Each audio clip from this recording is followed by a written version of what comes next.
gentlemen, and welcome to the Foul Play YouTube channel, open mic number 240. Hope everyone's doing very well today.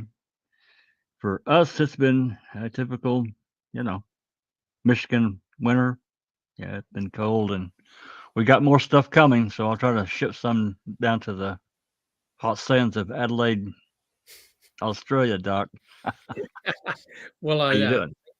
Yeah, I'm doing well. Thank you so much, Jack61, and welcome to everyone on the panel and everyone in chat. It's great to be here.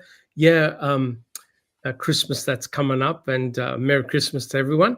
Yeah, it's going to be a hot one. I think approaching 37, 38 degrees Celsius. So that's Australia for you. Yep. Yeah, that's wrong. Raven, how you doing? I'm good, thank you. I'm good. Yeah, I don't know if I've ever actually got to watch the whole intro before. I'm always late. I just got to watch that come across the screen, and that was pretty cool. Yeah, that was something. That's actually a little thing that Zoe put together several years ago. I just took it's quite a bit longer than what I've got clipped. I just took and clipped part of it out, which it's roughly 45, 50 seconds, which I in there, which is enough for an intro. 30 seconds is really enough, but it tells kind of a little story as it moves through the different. It does. I've watched a lot of those. What do you call it? Collections of videos that you have that are listed over there. Yeah, and seen a lot of them. Doc's done several. More specific and detailed things that are part of the playlist. So anyway, so we're going to jump back in to these DCI reports. Certainly, I've been pretty mouthy about my observations about these reports, and I'm from the outside looking in. I'm not a cop, I'm never been in that world, but I've tried to, and I've talked to several, but trying to understand this functionality between they go do something, take notes, blah blah blah. They come back within, or maybe even make a recording and notes. Who knows? They come back to the office at some point, and they hammer out a report. It gets turned in. Now there's a bit of a process with the DCI, obviously, that goes through. It goes to some other agent that's a step above that does the approvals and all that. We can see that because it's signed and all that stuff at the bottom. But guys, some of these and gals out there, whoever's listening, some of these are months behind. It's crazy. Some of them, a few of them are years behind. They're not months; they're years from the original occurrence date, and I have a problem with that. I just know that in my working life, I couldn't get away with anything anywhere close to that. If something happened, I had to dig. I had to stay. Even if I had worked a 12 or 13-hour shift and some event happened, somebody got cut, somebody got hurt, that had to be investigated. It had to be photographed, and obviously tend to them one way or the other, make sure that they got medical help if they needed it. But then I had to stay and create a report before I could leave. Period. It didn't matter. Had to be done. If I didn't, I can promise you, I would have been fired. I would have been, you're done, because everybody had to know, or some other event may have occurred that delayed me being able to go. Yeah. So anyway, I'm not going to bitch too much about that. Certainly, you guys can, if you want to chime in or if you have any thoughts at all, please say so. It's not good record keeping. I can tell you that right now. No, it's not. It's pretty. HR or IA would have a fit, I Gary, in a lot of jobs about that kind of record keeping. Yeah, I think for me the issue is a big lack of continuity in the narrative, and you can see it in the DCI reports and also in the CASO reports. Stuff that's just randomly inserted in the narrative, and it's not I understand it's a complex case and there are many reports written, but the fact that a lot of the officers were asked to write reports after the fact right? Colburn and others. Yost, yeah, who wasn't going to write any reports and really had to, was asked to. It puts a lot of gaps in the narrative. Interesting. It does. And then, of course, we know that there are many, I can't say so much CASO, but certainly with MTSO, there were many that didn't write a report at all, not one. And they were heavily involved in the case. Well, it's very interesting, going back into the literature and looking at, and I'm sure Raven will come to the same conclusion. It's so important to get a first-person perspective of the individuals that were there, handling the evidence, going through the properties, going through the salvage yard, writing down their observations. It's very important to get a first-hand approach of what was found, right? Because all the issues about the searches of the trailer, the searches of the garage, and of course, the searches of the burn pit. What a joke that is. And even Raven, honestly, must have some concerns about the whole handling of that whole incident. And also Cuss Road, Mickles Quarry, Manitowoc County Gravel Pit. You can see that there are so many gaps in the knowledge set. It's actually quite disturbing. So now what I'm doing is going back and having a look at all through the reports that you're putting up, Jack 61, going back and having a look at all the officers that were in the garage, what they did, what they documented, what they found. And it's just like a huge vacuum. Yes. Huge vacuum. Amazing. Yeah.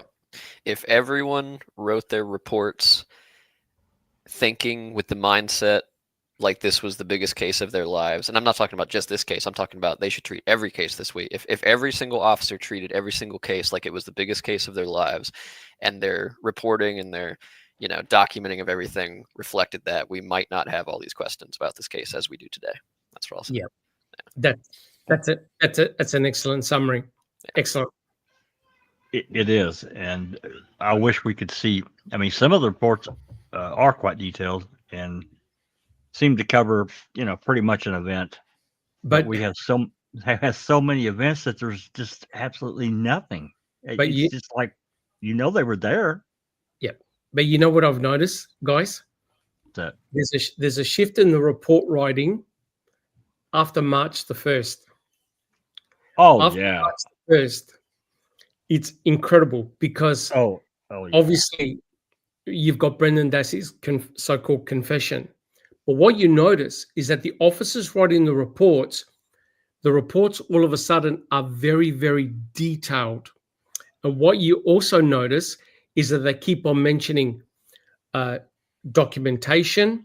Oh, we changed gloves. We did this. We took a photograph. It's very, very different to pre-Brendan Dassey. Why? Because the officers already got in their mind that Stephen is presenting a case of material being planted. So it's interesting looking at their reports, especially in CASO, how they always talk about, I changed gloves, I did this, I did this.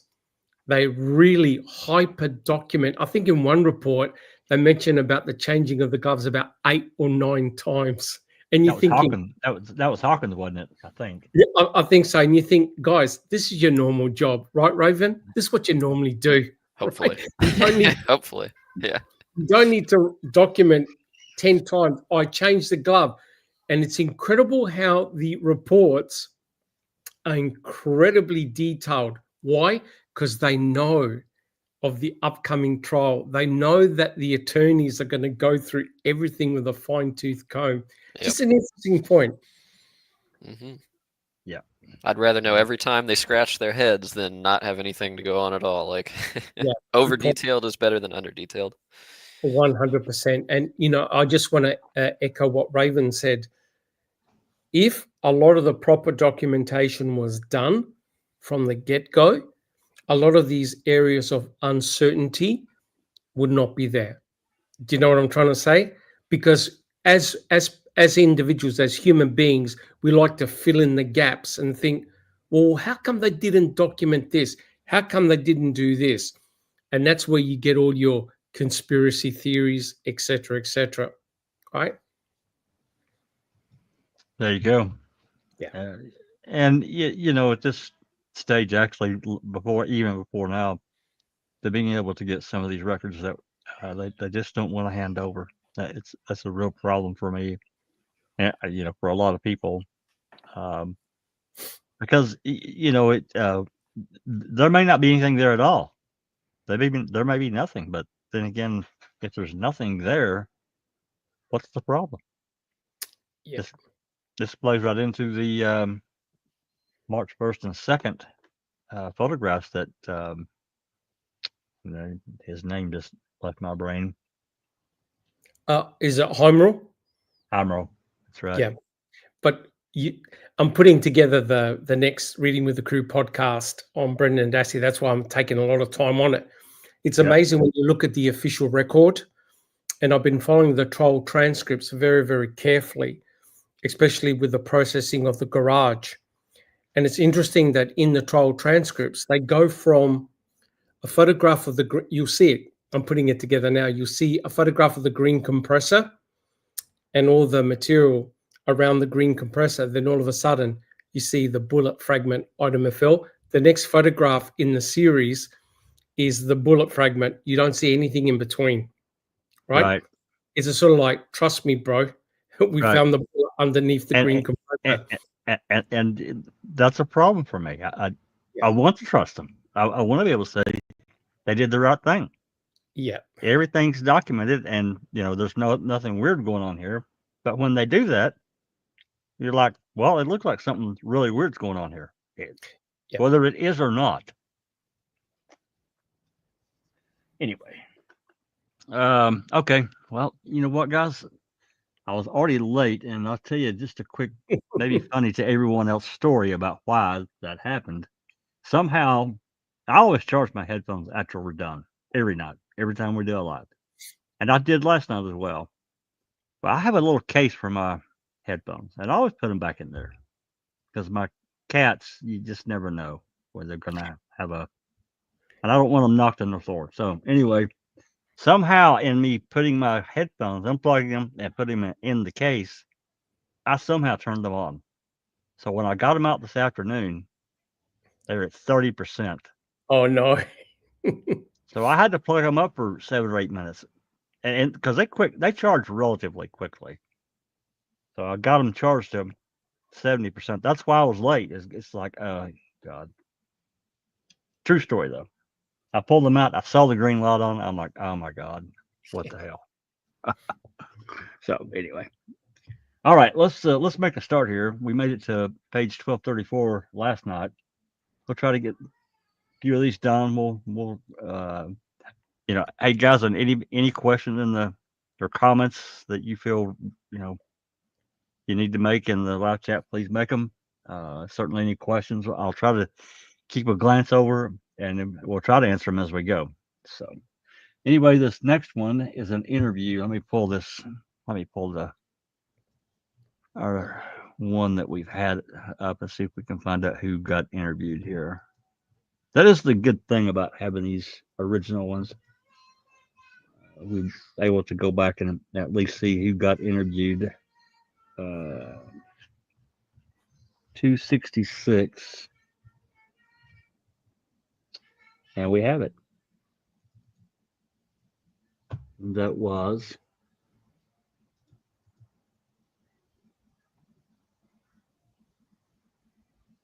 Dennis Helminski. It's hard to read. Maybe it is hard to read. It's better to eat. Yeah, there it is. Helminski. There it is right there. I don't remember this one. I don't remember it at all. And I didn't scan it. I didn't pre-scan this one, so I don't know what this guy. Telephone contact. This was Fassbender on March 22nd. Had contact with Scott Eckstein the security director for Red Granite Correctional. Okay, this was an inmate, I bet you. Extending advice, he was aware of an inmate by the name of Dennis Helminski from years ago. He worked at another correctional institution. He advised that Helminski is an offender, and they oftentimes, I guess, did searches of offenders in cells. He advised that items removed from Helminski's cell included drawings of things such as torture devices, along with instructions for billing the devices. Eckstein advised that Helminski was housed with Avery from November 2nd, 98 to November 28, 2001 at Whiteville, Tennessee. Eckstein advised that Helminski is currently being housed at New Lisbon Correctional Institution. Eckstein advised that he still had pages of drawings and text that had been removed from Helminski's cells years ago. Eckstein ultimately faxed 4 such pages to Fassbender. It looks like they went to interview this guy. That's what that's about. I wonder if this is where some of the torture drawings and other things originated. I was just about to ask if that's what this report was trying to hint at, that maybe they were actually this guy's and not Avery's. Is that what I'm inferring here? Yep. It's a 3-page report, so why don't we take roundabouts on reading? Doc, you want to start up there where it says on Tuesday, March 28, 2006? And read as much as you want. Read as much as you want. Read it all for all I care. Yep. Yeah, I'll make a start. On Tuesday, March 28, 2006 at 1:40 p.m., Fassbender interviewed Helminski at the New Lisbon Correctional Institution. Upon meeting with Helminski, Fassbender advised him that Fassbender read him his Miranda, had to read Helminski his Miranda warnings as he currently was in custody. Fassbender read him his rights and asked Helminski if he understood them, and Helminski advised he did. Fassbender inquired if Fassbender could ask Helminski questions, and he advised yes. Fassbender asked Helminski if he knew Stephen Avery, and he advised he did. He advised he was in the same pod in Tennessee. Helminski said Avery was pissed off about being locked up. Helminski described Avery as a very intelligent man. Helminski said Avery told him that he was going to get revenge, in that he was going to bring a civil suit. Helminski said Avery ran his mouth off a lot. Helminski stated, quote, "Would Avery do what he is accused of? I don't know." Helminski said Avery swore he would never make a victim if he were to get out. Helminski advised Avery was a nice man to talk to and to play cards with. Helminski commented that he felt sorry for Avery. Helminski advised that Avery did not talk much in the pod about sexual stuff. Helminski believed that if Avery talked about that stuff, it would be out in the yard while walking around the track.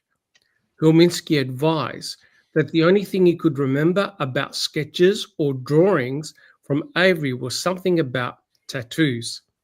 Helminski believed the tattoos had something to do with roses or a heart or something like that.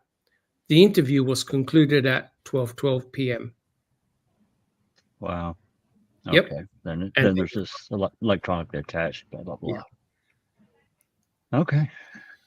That's interesting. What was the date of that report? It's dated 4/6. The current date was 3/20/3/28. So this one's not too bad. I mean, especially for somebody like Fassbender, that he's not the worst, but he's pretty bad about delaying writing reports. Sometimes we know that, the one with the WI CD was 7 months, basically behind the. So this one's not too bad. It's always interesting to me in the police reports how, like, he says they're like, Special Agent Fassbender inquired if Special Agent Fassbender could ask blah Yeah. blah blah. Like, you know, they kind of have to refer to themselves in the third person. I don't know what the reason for that necessarily is, but it always just kind of makes me chuckle. I mean, I But, guess it's for clarity, but I guess oh it's my for God, clarity too. Yeah. Doc. I was going to say, what period were they? Was Helminski talking about Stephen previously, before he got exonerated, or after he got exonerated? No, well, What was one period? well, he was housed with him from 90. What was it? 98. Let's see. I think it said 98 to 01 or something like Yeah, that. something. Oh, this something is like that. historical. This is historical. Yeah. Yeah. Yeah, so they've even got the dates redacted out. I don't know why they would do that. It's crazy why they would redact that out. Anyway. And here, he provided a drawing in the 2024 reports. There's a drawing. We didn't have this before. This is at least one of the drawings. Oh, looks like there's more. Gives the instructions.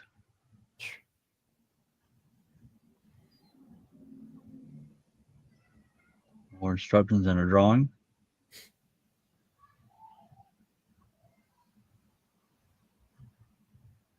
And that's that. All right. 267. Let's see if we have this interview. Who it is. And we do. This is Mark Hughes. Don't remember this one either.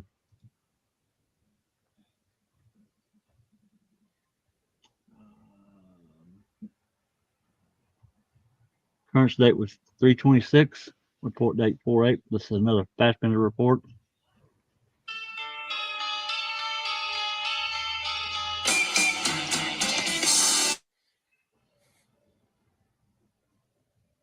Okay. So Fassbender interviewed Mark Hughes at the Sand Ridge Secure Treatment Center, another inmate. Fassbender had received intelligence. Where to get it from? Maybe we'd find out. Intelligence information that Hughes, who's a registered offender, had maintained a list of. Upon checking Hughes' movement, it was observed that Hughes had been housed at Fox Lake Correctional Institute for a period of time, while Stephen Avery was also at that institution.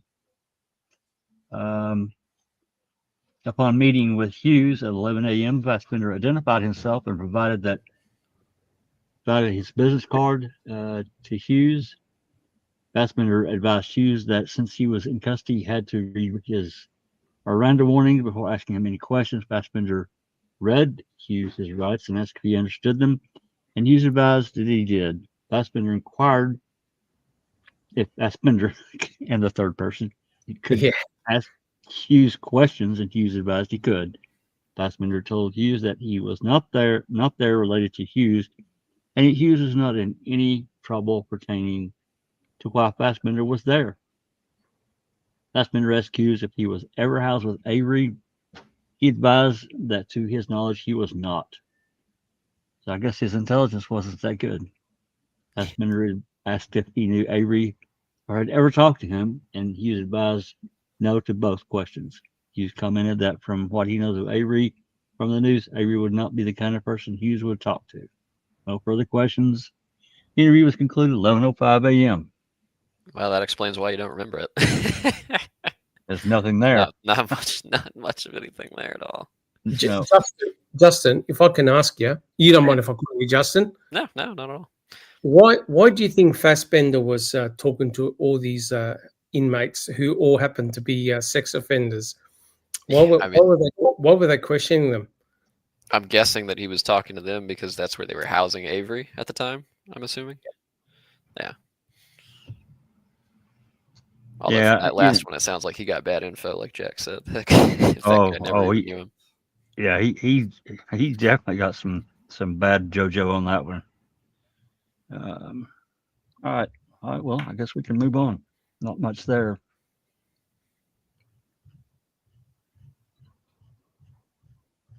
Okay, 268.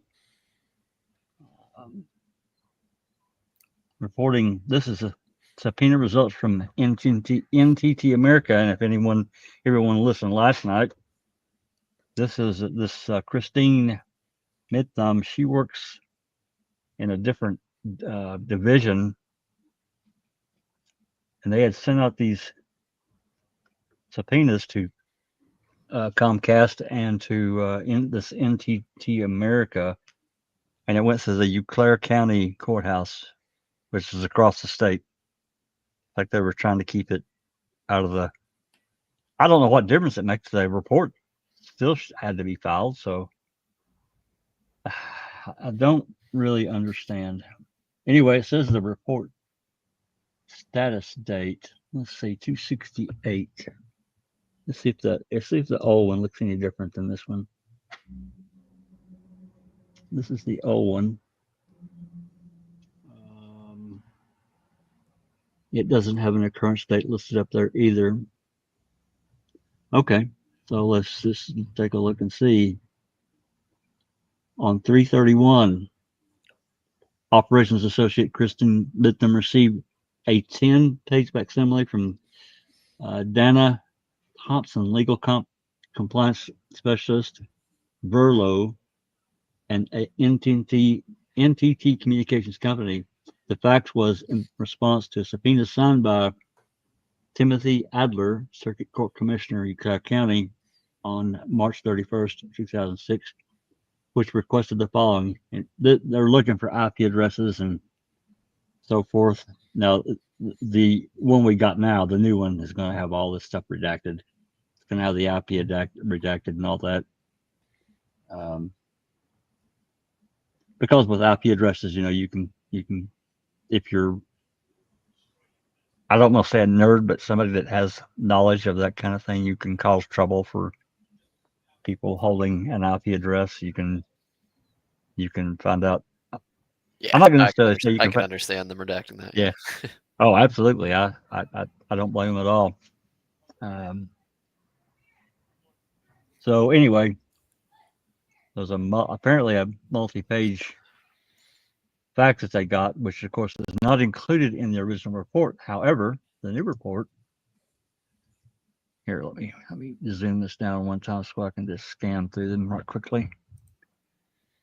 This is, see, I told you this is going to be redactions. And per your requests enclosed is the information response to your subpoena.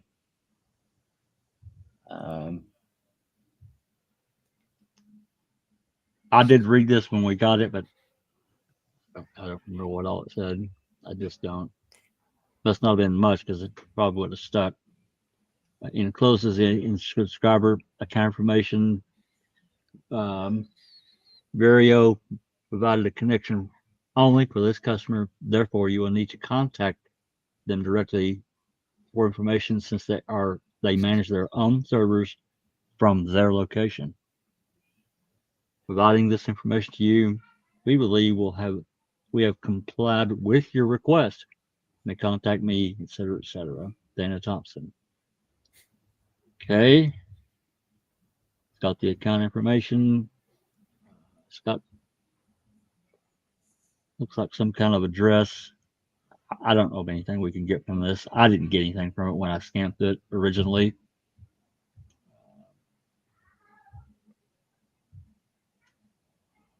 Yeah, okay.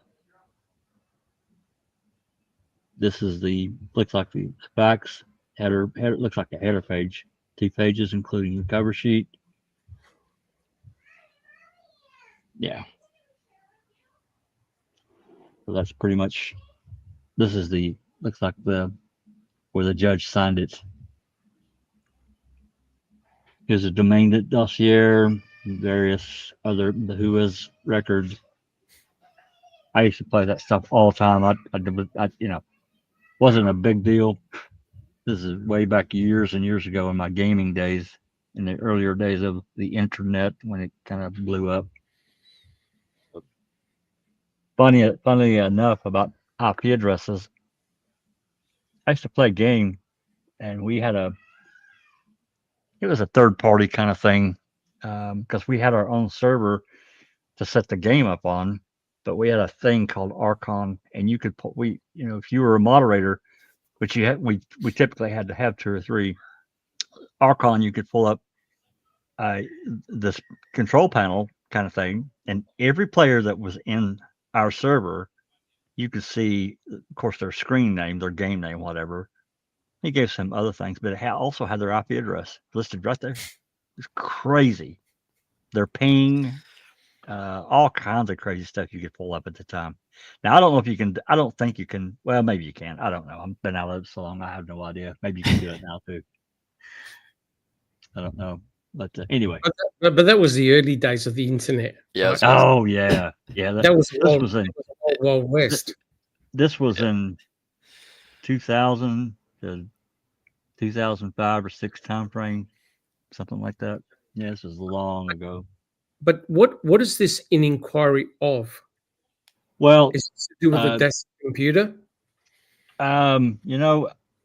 Without knowing what that IP address is assigned to, I can't tell you that, Doc. I get what you're saying. I do, because I want to know too what. Yeah, I don't. Yep. It's to me, it's either got to be the Dassey computer or Avery's computer, one of the two. Right, because if you look at the title, it's to do with child porn. Yeah. Yes. See this one right here, queried who is opener in openers.net with tickle.com, which we know that's another one of those sites where you could find all kinds of crazy stuff. And then it gives the domain, various information there that I honestly do not understand. It gives the registration service provider, registrar of record, and it's got 2 cows, which is another. I think 2 cows is actually still around.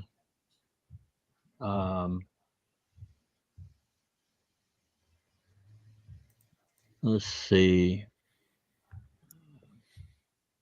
There's another who is. See this one. This is redacted. For whatever reason, who is Aaron.net with. That could be a screen name, for all I know.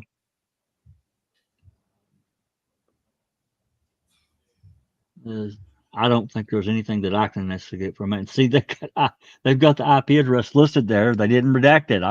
It's crazy. It's right there. And it's got a range. Actually, they're looking at a range as well. And I don't think it's like that, anyone in the, and I'm not trying to be mean, but I don't think anyone in Avery's house or Barb's house was a computer genius that knew how to use the various toolage available to mask or whatever their IP address. Next page, it's got the DNS records. And, I'm no whiz bang, but your DNS is your connection from your computer, maybe down the road a few steps to where you can actually connect to who is providing your service. And it's got Tickle, homemaster.tickle.com down there, and the email, the server, ns1.tickle.com. Got the time to live. I don't know what the hell all that means. Anyway, this is looks like all about Tickle. And see, there's another one, the trace route. So the trace route is when you connect, like say you log in and you connect to Google. There is a specific route in the internet backbone, whatever. It goes from, your connection at home to another step, and then maybe 3 or 4 steps. And it could be up to 10 or 12. It just depends on what you're connecting to. And that's And the route that and it can change. it The can pings- change. The pings can change. That's exactly right. It can change depending on whatever's going on within the network. That's exactly right, Doc. But you know what I find interesting? You know that Fassbender was part of that task force, right? Oh yeah, yeah, he was. Yep, he was. And if you can see the trace route on this one, you can see the various hops before it's connecting from the beginning. There, 1, then all the way down. This one had 15 hops before it connected to, I guess, Tickle is what they're looking at. Pretty crazy. That's it. So interesting, but I couldn't glean a lot. I couldn't glean anything out of it at all, really. And they did, that's another thing, and maybe Jason has another view on it, but when Fassbender got the report back from Veely, the CD, and he saw all of these various things that clearly had been going on. And look, I'm not trying to put anybody in the Dassey house on the spot whatsoever. I'm not. But when he saw the various things that was being looked at, regardless of who looked at it, do you think that like immediately there should have been a conversation? I do, but what do I know? Raven, thoughts? About the Valec CD. I mean, obviously, it probably just should have gotten turned over already. I've had discussions with people about that. Like, I mean, because technically, when they gave them the 7 DVDs, that was everything. But at the same time, it is a little bit dirty that you're not going to give them the one that you've already looked at. I guess a lot of people see it that way. I've always seen it as the way too that, I mean, like, the opposite side doesn't have to do your job for you. I feel like maybe there was some wrong on both sides, because Buting and Strang definitely should have got somebody to, decipher it. Get all it took was that one program. I can't remember the one that Valec used, but in case 2.0. Yes, in case. There you go. But yeah, no, it could have been a little smoother. And yeah, when they found out about it, I'm sure they probably should have had a conversation about it. Like, but do you think that he got the CD? Billy handed him the CD on May 11th, 2006. Yep. And I'm sure that they immediately looked at it. I have no doubt about that. And he saw what all was going on, because that CD has everything basically all in PDF files or whatever. They're easily openable. Everything's laid out, the various search terms that Billy used to look up these various locations. And he saw that, these things were being looked at, they're being downloaded, et cetera, et cetera. I mean, to me, especially Fassbender, him being part of this at one time, he was part of this task force. That's true. You'd think he'd have an emotional interest or something, yeah. Well, absolutely. But the flip side of that is that it potentially could have opened up Pandora's box, right? These guys were getting ready for a criminal trial, right? A murder trial. Yeah. And we've gone through this 1,000,001 times. No point going over it again. But remember the search warrant that was placed for Stephen's computer, and all the press releases that were done, and what Mark Wiegert actually stated, the type of material that they were expecting to find on Stephen's computer in terms of torture porn, etc., etc. Yep. There's one big, huge problem. That type of material wasn't found on Stephen's. It was found on the Dassey computer, right? Yep. And so if you're bringing forward, why would you want to have a look at this? And the answer is pretty obvious. You're looking for a motive of why Stephen would commit this horrible crime against Teresa Hallbach. So they were looking for a motive. And that's why I asked Justin, why are they talking to all these sex criminals, sex offenders in prison? Because they're looking for a motive from Stephen, right? Has he got it seated in his mind? Remember what Kratz kept on saying, that Stephen had a victim in mind. It wasn't Teresa Hallbach, but she became the token victim because of all the hurt and pain, this is according to Kratz, that Stephen went through being falsely convicted of the Yep. attack on Penny Bernstein. So Yep. he had a victim in mind. So they're looking for all this potential evidence to show that he harbored this anger, hatred, and he targeted Teresa Halbach. But it's very interesting that the prisoners they talked to said, "Nah, he didn't really discuss very much." And I agree with Justin. I reckon those pictures were from the other guy, not from the torture chamber. I think you that imagine? record. I think that record. I think is what they were sounding like, or at least that's what I was inferring from it. Is that it could very well be from the other guy, like Yeah. Right. So I think who doesn't sound like a good dude either. yeah. So I think to me they were trying to Fassbender was trying to put a lid on top of things because potentially it could have exploded, right? And we've seen the affidavits that Strang and Buting wrote and said, "Oh, had we known about that, we would have done A, B, C, D," right? And I understand where Justin's coming from. The state can't do the work of the defense, which is true, but it's a dirty tricks campaign. Why? Because it's a duplicity of an analysis. If the state has already paid for that analysis, hand the thing over, right? Hand it over, right? All's fair. No. They handed over the raw data and they actually blamed Strang and Buting for trusting Kratz, for trusting Well, the word Kratz. There's another problem here, and I didn't, I promise this is not a gotcha moment, Justin, at all. Before I do that, I do want to say hello, Stacy. Merry Christmas to you and happy holidays to you and your family. Thanks for always being, part of this and, seeking the truth. Anyway, wanted to say hello. He's one of our Canadian brothers that has been along for the ride for probably almost as long as I have. So I was gonna say that profile picture looks like it's from somewhere pretty. yeah, Stacy's a hell of a musician and singer, songwriter. Oh, nice. Yeah.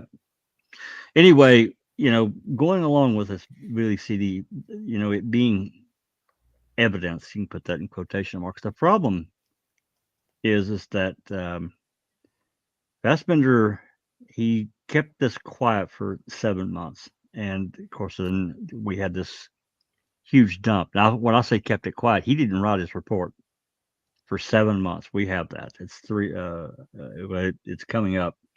I think it's DCI Report 304. Don't quote me on that, but I think it is.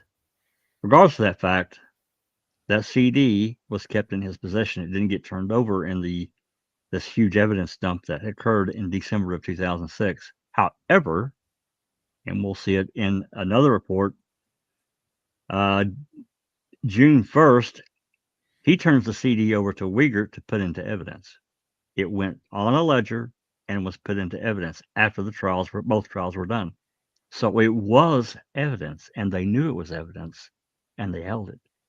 This is a problem for me because if it was evidence on June 1st, 2007, it was evidence on May 11th, 2006. Go ahead, Doc. I'm sorry. I understand that.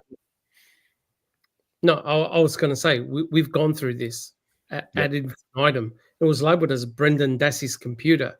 So Strang and Buting are going, well, it's Brendan's computer, right? So what the hell are we going to garnish from that? Well, in the end, it turned out to be potentially quite significant. Yes, I know all the arguments. You can't prove that Bobby was doing this and Bobby was doing that. However, we're talking about after the horse has already left the stable, so to speak. Yeah. It's how you use, and I'm sure Justin will agree, it's how you use that information in situ at the time. Yep. Would you agree? It's nothing that they missed means anything now. It means squat now. Like their time is come and gone. I mean, Correct. Yep. It's that time frame, because it's interesting that Willis even made the comment, well, you've got two of the Denny prongs here for Bobby. You really only need now a motive. Yeah. Now, imagine if that was presented during trial. as Bobby Dassey was being questioned in Stephen Avery's trial, oh, Bobby, we noticed some unusual computer activity. Yes. Can you explain that? And like, Yep. I'm sure the judge and the jury would have been absolutely horrified by what was on that computer. Oh, yeah.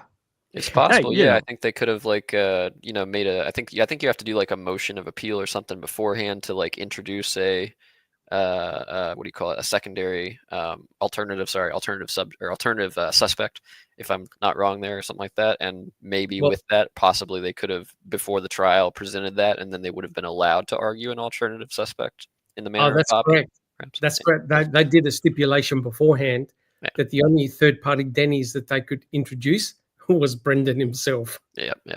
And that was it. The one thing I will say about before I forget it, the Valec CD stuff, and this might be something maybe to take up with like the criminal justice system itself and how like lawyers can operate and work and stuff like this, because I'm not a lawyer. I don't know the actual definition of what I'm about to talk about, so don't crucify me, anybody, if I get it wrong in some way. But I know that there was always talk that of something about called work product, which is like during an investigation and during a trial, you can take things, and as long as you are using, like, I think it's like your own narrative to put them into perspective or something, or as long as you take from the evidence what you want and you're willing to use that, or something. It's something about like work product basically means that you don't have to share it with the other side because it's something that you maintain kind of control over for use in the trial. Maybe one of you guys can maybe help me here with that, something like that, because I know Kratz I think has been on record stating that they called that work product, and that's why they didn't turn over at some point. Does anybody know what I'm talking about? I do.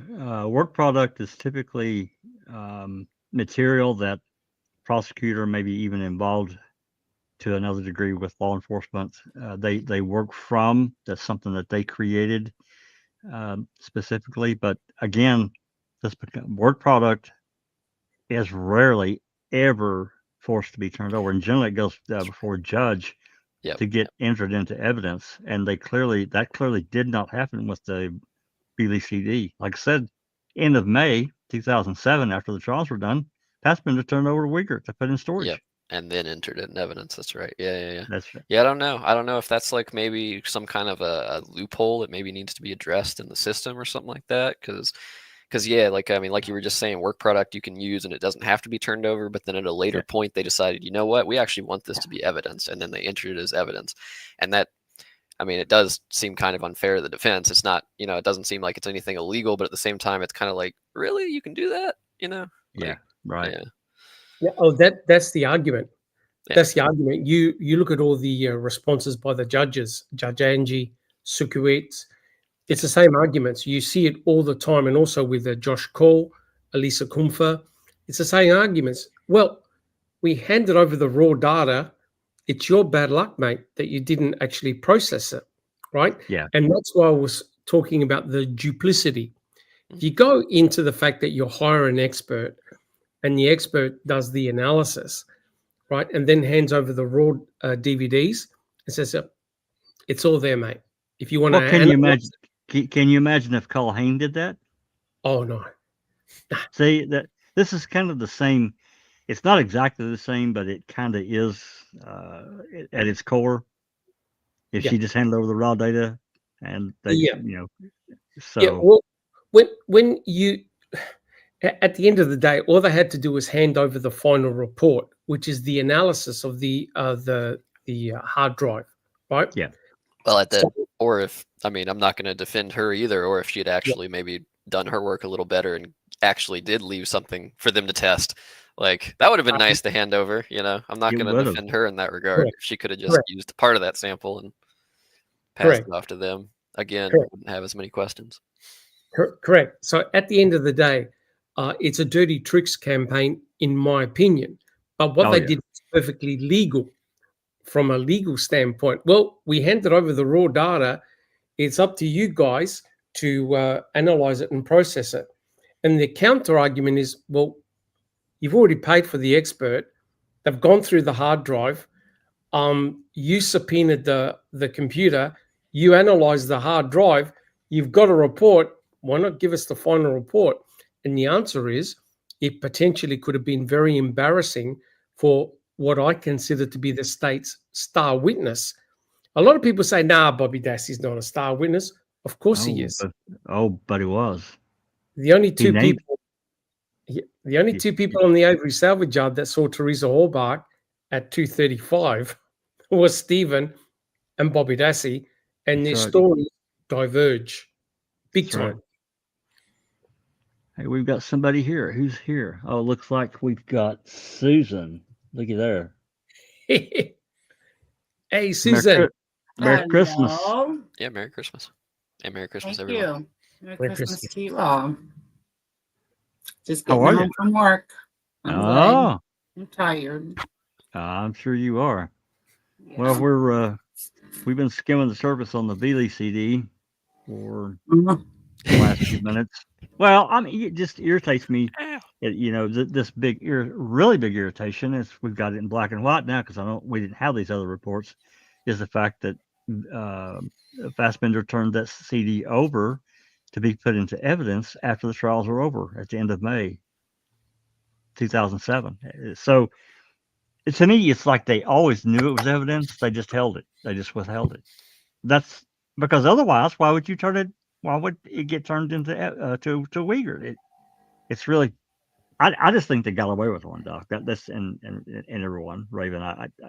Well, that's just not. I respect it. Yeah, I respect it. Yeah. It's really mitigation of potential damage, right? You got to be careful what you put forward, what information you put forward, because Strang and Buting were sharp as a tack, right? Oh yeah. And they would have used that information against Bobby in a trial, and it potentially could have been quite nasty.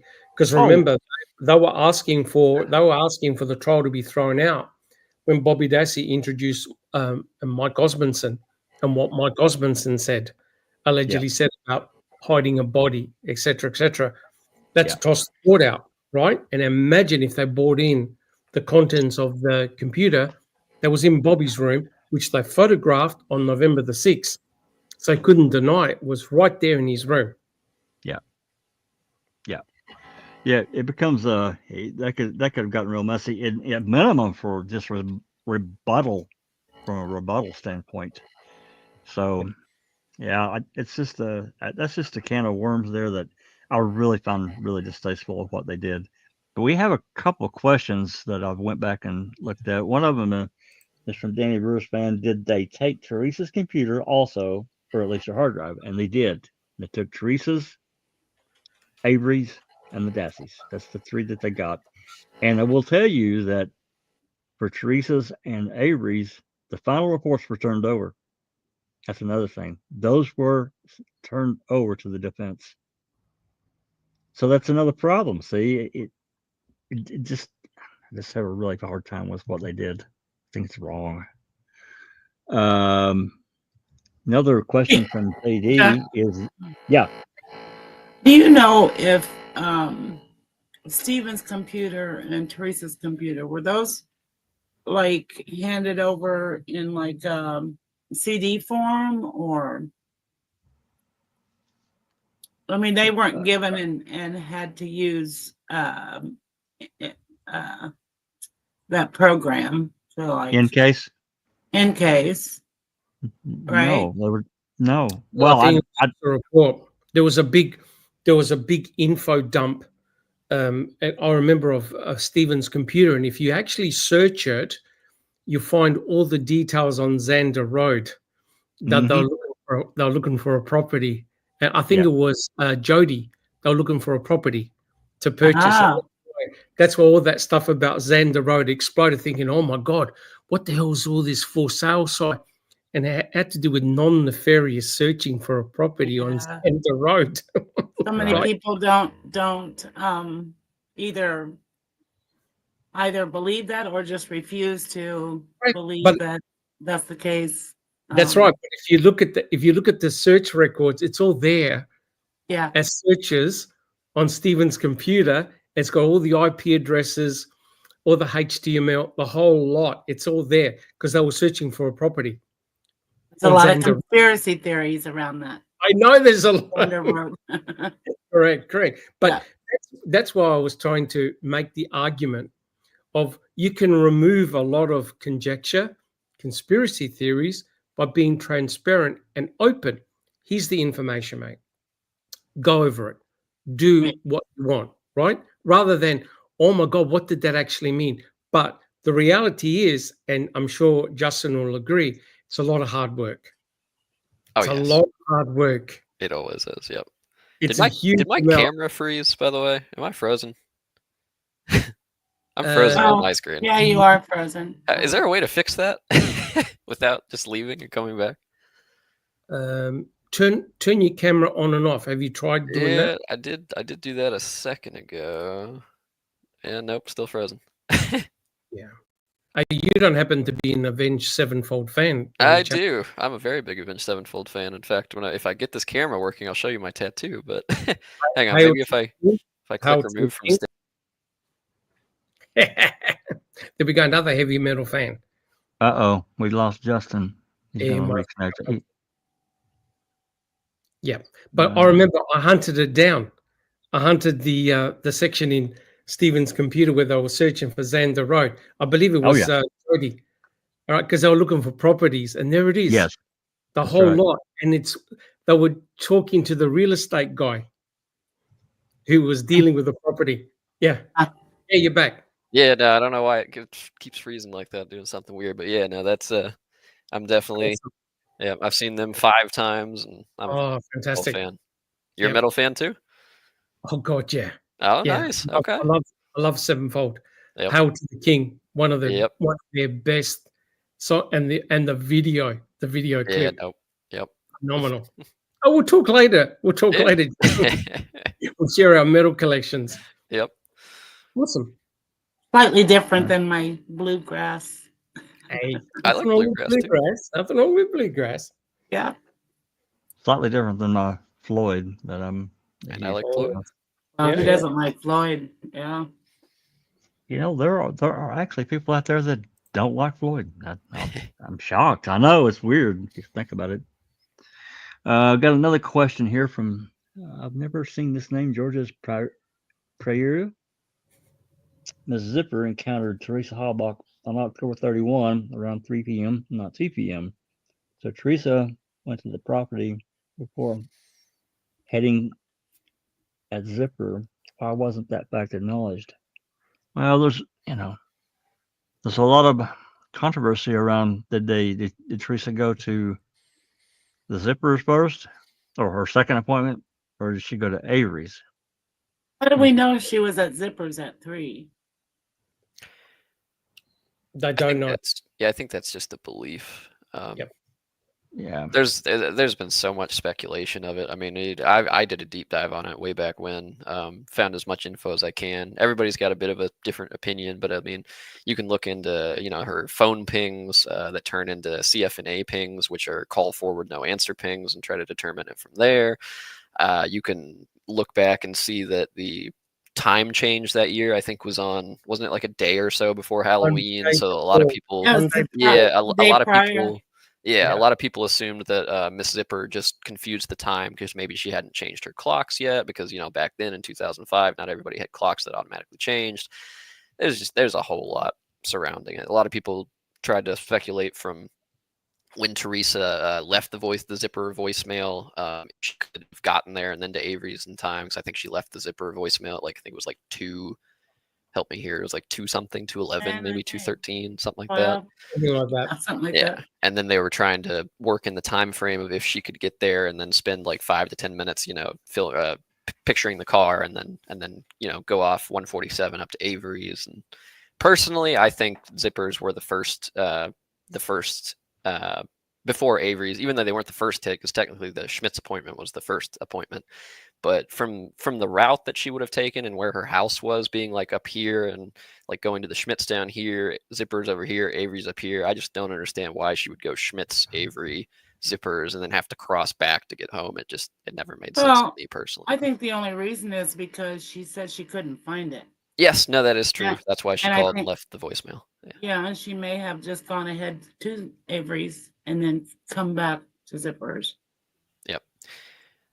A lot of people, I think, from the sound of the voicemail, or from the time of the voicemail and what was said, and her talking about being like right there, I think a lot of people just assumed that she found it like shortly after and then took the pictures and went up there. Obviously, that's what the cops and that's what the investigators assumed. But And everything you like know, that. that's only an assumption. So. Exactly. Yeah, we'll never truly know. We have all these different things Right. to base it off, and people got different opinions on them. Like I said, with the pings and the voicemail and everything like that. And I mean, Yeah. I've never been able to locate a definitive, which one it was. I lean more towards that it was Zipper's first than Avery's.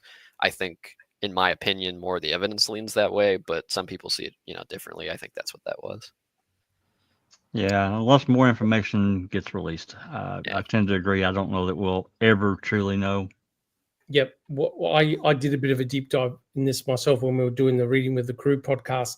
It's very interesting that when Teresa went to the Zipperers to photograph the Firebird, she had left a package, the same documentation that she left Stephen.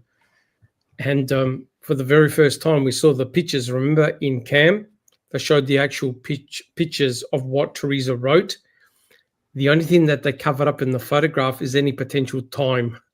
Because, when Teresa wrote a note to George, if you're interested, call this number to get your ad in Auto Trader.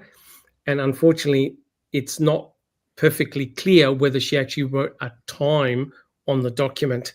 Because that If there was a time there, Doc, it would have been in court. It would have been shown, I think. That's what I meant. It's the whole part of the document's covered up. You can't see it, which is a pity. Yeah, But it is. interesting. Unless it 'cause was later. Yeah. True. Interesting, because they showed Joellen. She goes, I don't recognize that. They showed everything. They showed the packet except the written note to Joellen. It didn't show it to her. I wonder why. Yeah, exactly. Yeah, we could talk half the night about that one for sure. Yep. I learned so Anyway. much about cell phone towers from my deep dive into that one. I will say that. But Same. it's a real pity. I think they needed more cell towers for better triangulation. Would you agree, Justin? Oh yeah. There was more there. We could Yeah. have pinpointed it even more. And because you've got this sort of like large overlap area, even though there's a ping, there's a big circumference of where Teresa, where Stephen, where others could have been. Yep. That's the problem. You can't pinpoint them down to a couple of 100 meters. You Yep. can't do it. Yep, unfortunately, and it was a pretty rural area, so that wasn't doable back then. That White Law, I think it was the White Law Tower that everybody always talks about. That was the one that I believe got the CFNA ping, the final call forward, no answer ping from Teresa's phone. That 241. Yeah. 241 was the last one. Yeah, that's right.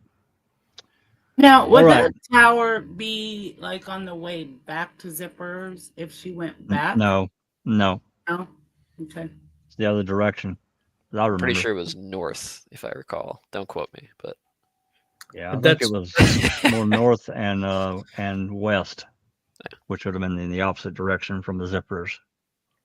That's what led Kathleen Zorner to postulate that potentially she pinged near Cuss Road. Yes, that's right. Because it's towards that direction. That's Yes. exactly right. Yes. I don't know what my cat's doing. She's up in the window. mine's eating my shoe because I haven't fed them yet. So, out of protest. Get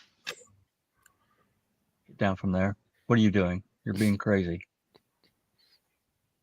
No, you can't go up.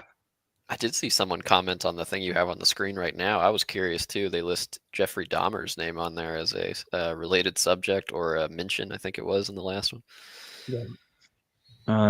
Yeah, that was a question from JD. It's on up here. Where's that at?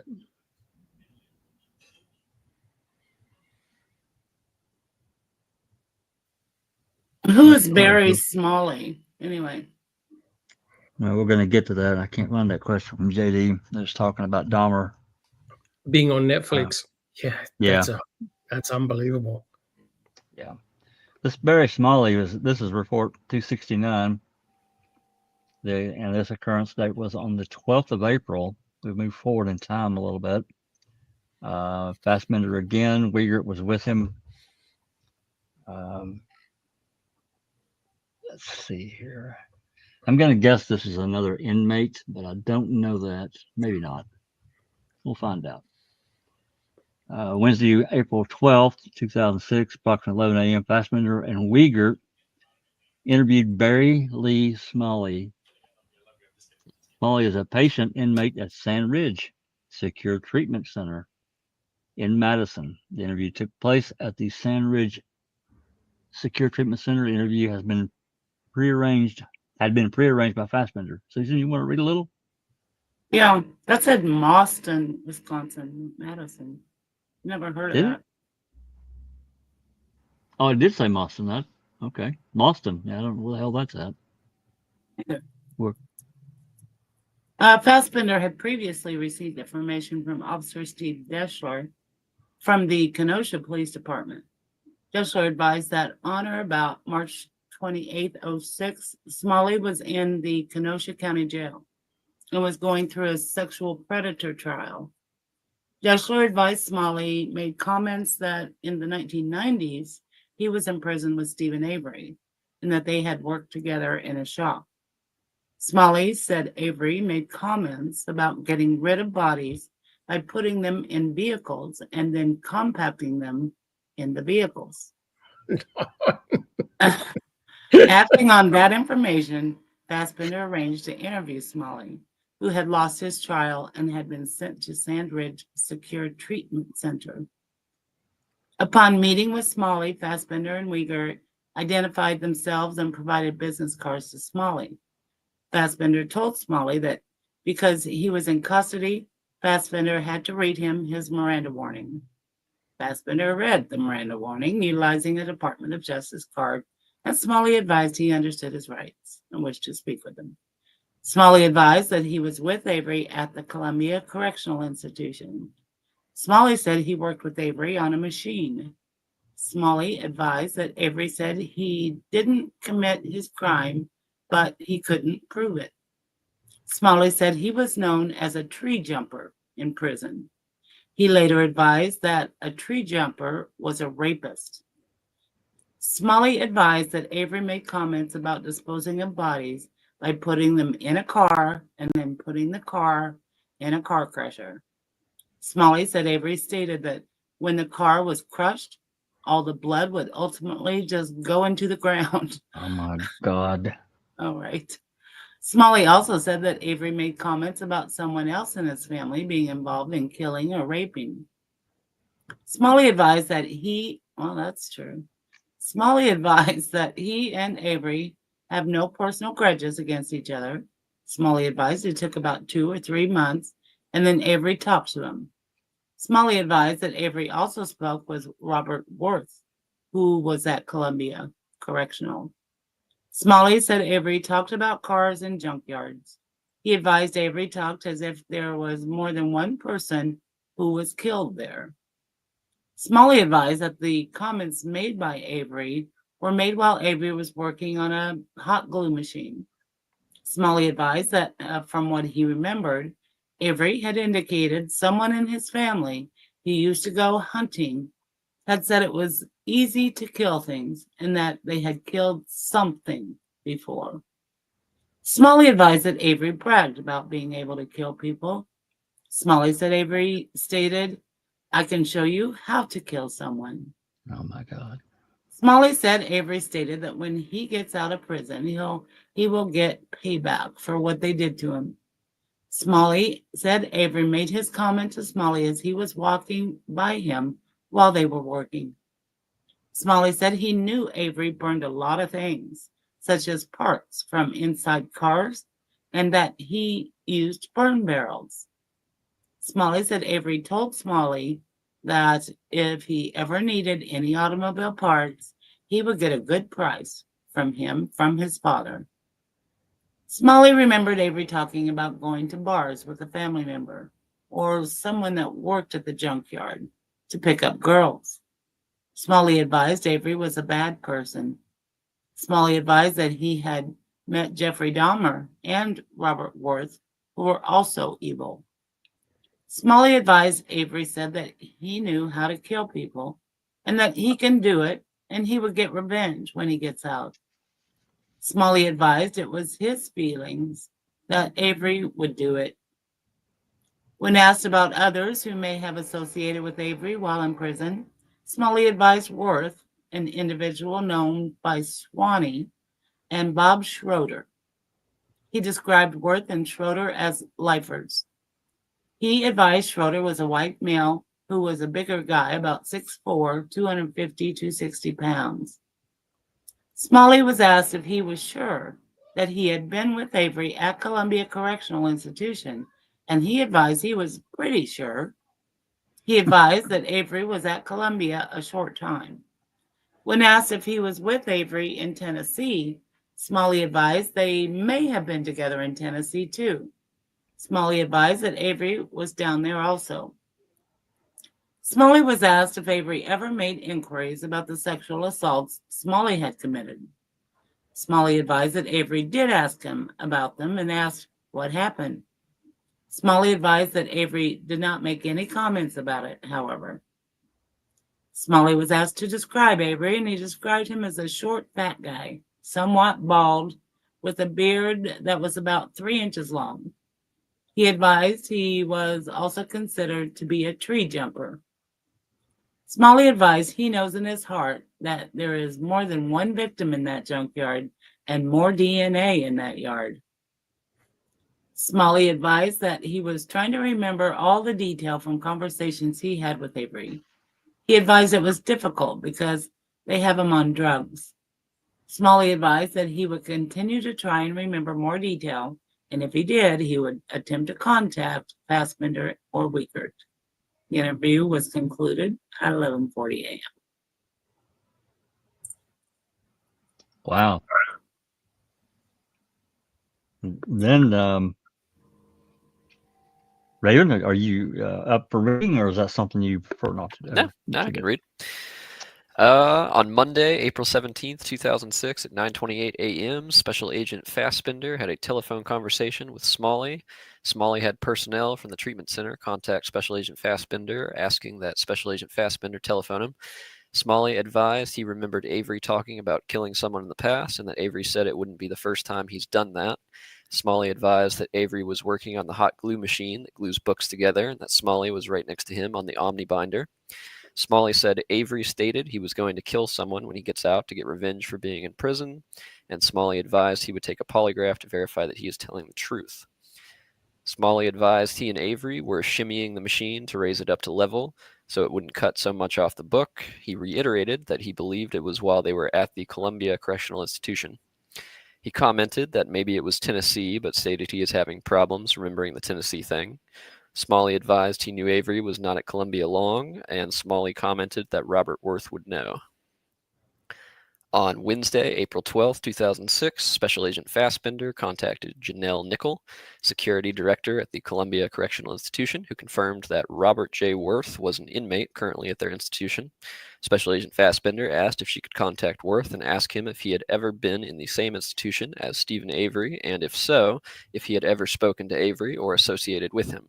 A captain from Columbia Correctional Institution subsequently recontacted Special Agent Fassbender on that same day and advised that Worth had been spoken to, and Worth advised, to his knowledge, he had never been in the same institution as Avery and has never spoken to or associated with Avery. Robert J. Worth, identified at the Columbia Correctional Institution, has a date of birth of 11/07/59, is a white male, and was convicted of first-degree intentional homicide in 91. Special Agent Fassbender subsequently received a letter from Barry Lee Smy dated April 13th of 06, and the letter will be electronically attached to this report and forwarded to DCIR. Interesting. So there's a few people that are actually mentioned in this report. So that's another thing with these reports, not to detract from what we're talking, this specific one, that sometimes there are other things that are within the report that are not mentioned in the title at all. So this one guy's not the only one interviewed here or even talked to. And I've tried to capture that when I could. I know I didn't always do it. I know I didn't. So Can I just make the comment? Please. Having a read of these inmate reports, it's now pretty obvious where Kratz got the narrative from about that Stephen targeted Teresa Horbach. Right? Yeah. We read his book. We've gone through it page by page, right? And it's interesting, the narrative, and even repeated it in during the trial, that somehow Stephen lured Teresa Horbach. It's interesting because it's following the narrative of what these sex predators are saying to Fassbender in their recollections. It's interesting that Kratz grabbed snippets from these inmates and put together a story. Interesting. Absolutely. As a form of motive, as a motive. Yes. I mean, and they talked to actually quite a few inmates. They really did. We've just seen, 5, 6 here, I guess, in a row. And this is a letter that this is attached to the new reports, by the way. We didn't have this before. No. So anyway. Okay. Anything else to add before we move to this? We got monitoring of phone calls coming up. Anything you guys want to add? I think we may have had a question up here too. I can get to Letter from Smalley. What was that letter? We just passed. Yeah. Regarding the last time you were here, since then I've tried to call you and tell you that I do remember Mr. Avery did state or tell me that he was going to kill someone when he got out of prison. Sir, I'm unable to call you or Mr. Rieger because these people told me I could not call until I went through the putting in a request forms to 5 different people. I can't do much about it, but maybe you will get this and understand. I will try and wait to hear a call back from you. And sir, I'm willing to take a polygraph. If you consider that to be some help, sir, I will explain the details when I see you again. And thank you for your time. Good day. Dated this day, 13th of April, 2006. Oh, go to PS. Sir, I have a feeling that this institutional state staff will be trying to send me back to the Wisconsin Resource Center. I think it may have something to do with your visit. Wow. Might as well just say, P.S. I'm paranoid. Yeah. Yeah. Yeah, he's. I was definitely looking got- for some kind of advantage. I'm guessing. Well, it sounds that way. That's why you all. If something's audio recorded, Put in a good word for me. yeah, please get me out of here. But it's interesting looking at these reports, right? Because you get to fill in, you get to know what happened in the background, where Kratz and others were coming up with these ideas for their book. And now looking at these reports, we now know the genesis of where all of this is coming from, right? But it's very interesting that when Stephen did get exonerated, what was his first course? To go the legal route with the civil suit. He didn't go out and kill someone, right? No. He didn't go to the sheriff with a gun. He didn't go to the DA with a gun. He went the legal route. People forget that. Yeah. Okay, moving on. Oh, I'm sorry, Doc. Go ahead. I was going to say, it's all ass about face, right? Oh, absolutely. He didn't attempt to kill someone, then do a civil suit.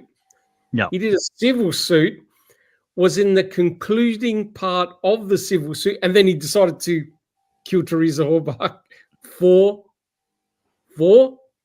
Exactly. That's 2 right. years after he got out. Yeah. Correct. Years after he got out. And he was a changed man, according to Willis, and was going to get a big financial gain. And somehow he threw all that out and he decided to kill Teresa Halbach in a most horrible, brutal manner. Yeah, I mean, he stood to get 450,000 there at the that was being worked on at the state level, and then of course he still had the the depositions were still on track. So I suspect he would have gotten a few million out of that had it went forward, because they didn't want it in court. There's no way they wanted it in court. No. But when you think about it, right, you've got all this pent up anger. Say they're correct. You've got all this pent up anger. You've been in prison 18 years, 12 you shouldn't have done.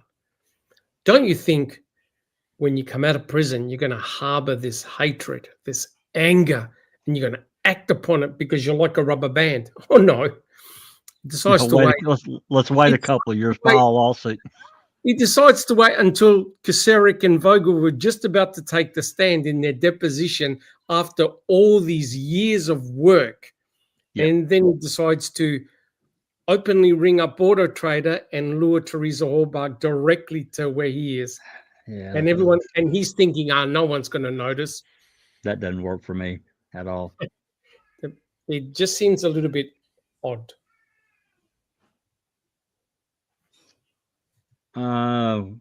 Georges says, why did Stephen Avery not go to jail just after being sentenced to 6 years? That's for the Sandra Morse thing. Well, because it didn't happen. I believe that was the they didn't combine them, but they kind of did. I mean, it's a different case, but that wasn't done until sentencing till during the Penny Bernstein thing, if I recall correctly. I mean, we don't have all those transcripts, but I think that's right. You remember, Doc, how that worked? I think it was concurrent. They sort of like did both together. Yeah. So he received 6 years for what he did. Sandra Morris, by the way, was his cousin. And because someone asked in the audience, what did he do to Sandra Morris? And that's a big story, but quite very, very briefly, Sandra Morris was spreading a lot of rumors about Stephen. There was a lot of nasty stuff going on, and he snapped and he ran his cousin off the road, pulled a rifle on her and wanted her to get in his car. Yep. But she said, look, my daughter's with me or my child is with me, and Stephen let her go and went back home and got arrested, and he absolutely 100% deserved jail time for what he did. No doubt.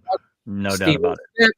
He had enough, but despite doing that, he deserved prison time.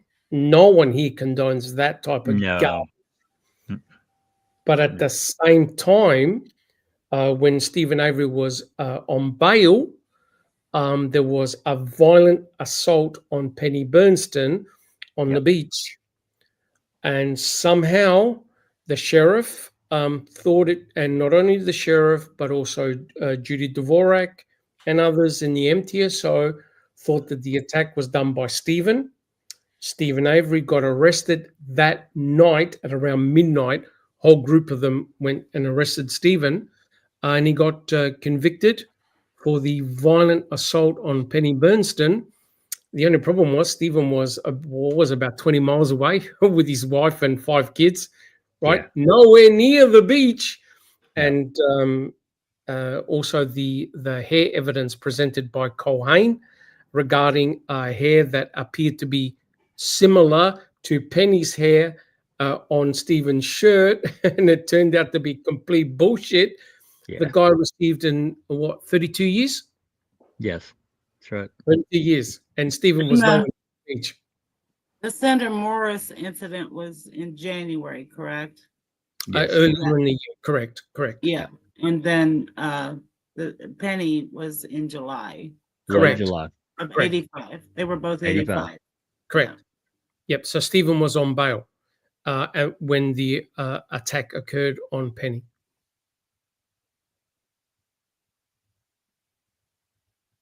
We don't know why Sandra disliked Stephen so much. Yeah, a lot of people didn't like Stephen. I had to mute that. Yeah, Yoga Fraser says, why was Sandra spreading those rumors? Something was Well, behind that.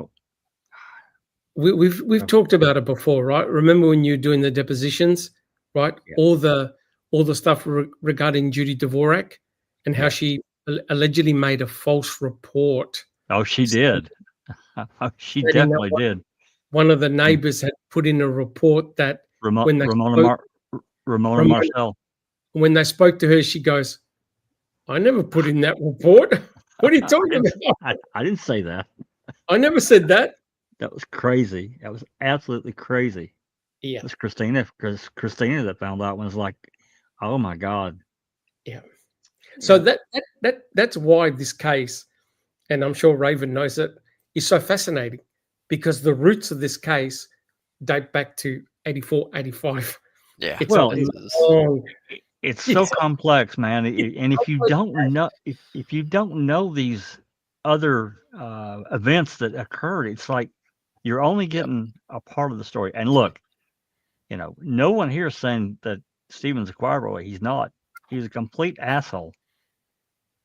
At times, he was just a complete jerk, and he deserved what he got. correct. But Yep. at the same time, now we've moved on to anyway. Not get off into all that.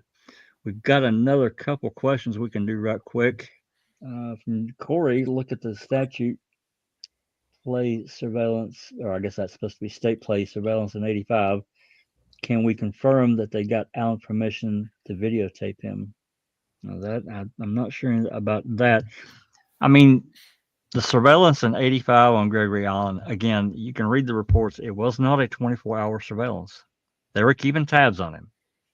And I won't say loose tabs, but again, they didn't have enough people to sit and watch him all the time.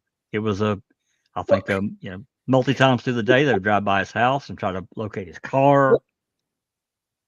Go ahead, Doc. I was going to say, how many times did he get caught? How many times did he get put in front of Vogel? And how many times did Vogel keep on downplaying the offenses? Oh, don't worry, it was. Probably approaching 24 times. It was a lot. It's a lot. His criminal record is, you could write an encyclopedia. Yes. But DA Vogel kept on downgrading the offenses. Yes. Kept on down.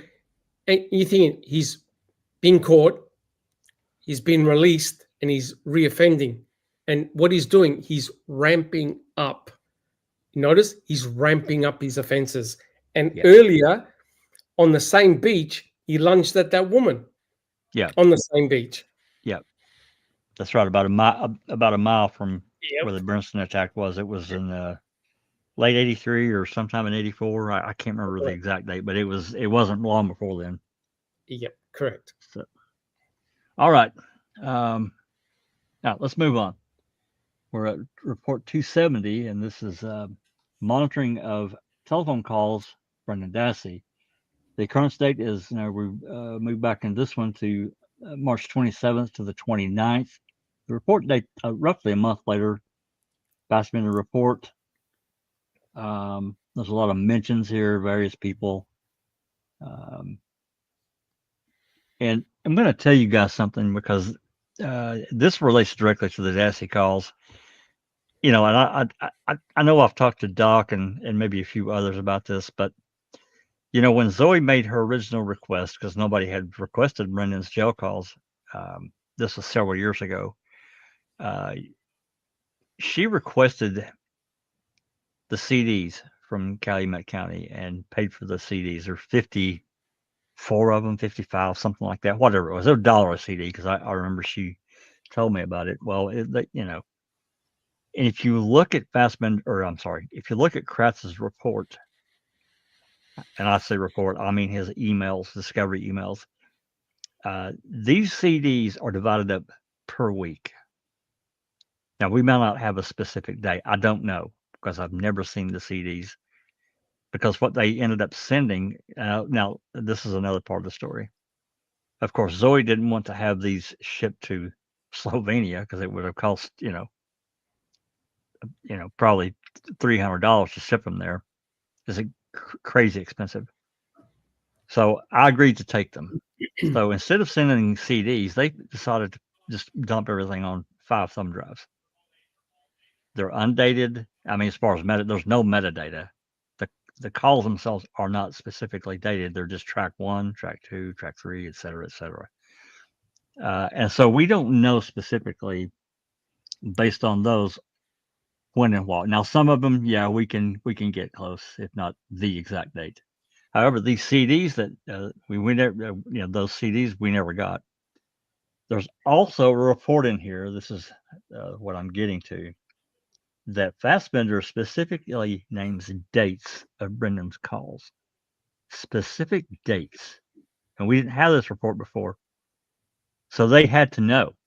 Somebody has a copy of those calls that are dated, and I want them. I'm going to get them if I can.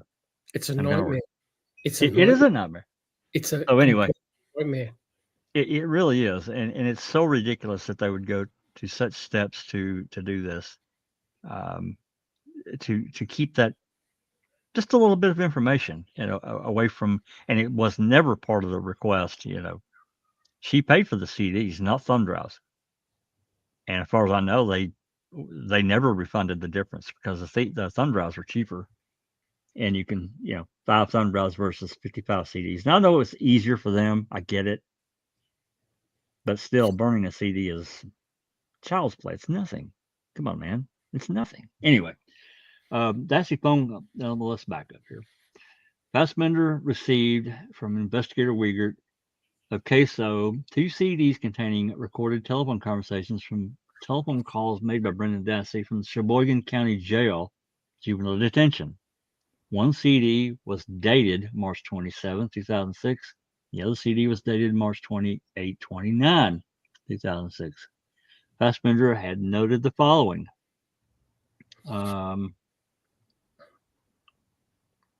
Dassey phone calls from the Sheboygan County Juvenile Detention 327. There are 10. He had to know, what did he have that he knew the date? And now, all of a sudden we can't have that information. It's like, I don't like that. Anyway, there were 10 tracks on the CD identified by numbers 1 through 10. With each track was indicated the duration of the call. Track 1 was 0.38 minutes, no connection. This gives the various tracks. I'm not going to read all of these at all. I'm not doing it, and when there's no need. He's given the tracks and the times, but here's the important part, right above that. He knows what the date is. I don't know if you can see my cursor up there. He knows the date of these calls. So it irritates me that this would be withheld. It had to be intentional too, because there's absolutely no reason. We got, all combined, I think there's 460 something calls that Brendan initiated. Now a lot of them there's no connection. I mean, it's like there's nothing there. There's a bunch of those, but there are others that there is 15, 20-minute conversations. So anyway, list the various tracks and what was talked about. Another CD, it's also dated March 28 and 29, 2006. I can only assume that track 1 was the earlier calls, and then the corresponding calls move forward in time. That's just a guess, though. Without the metadata, we don't know. Anyway, it's just another irritation part of the investigation and the case, and they're just trying to get this information, just the truth. That's all we want, is the truth. And the dates are important. Being able to date something when it was done. Anyway, you guys have any comments on that? Please. All good? Yeah, well, the dates are crucial because it gives you an idea about chronology, but it also, with the dates, you can then match up with what Stephen was talking about when he was phoning his family, right? And vice versa, and talking to Jody. So you have a chronology of events.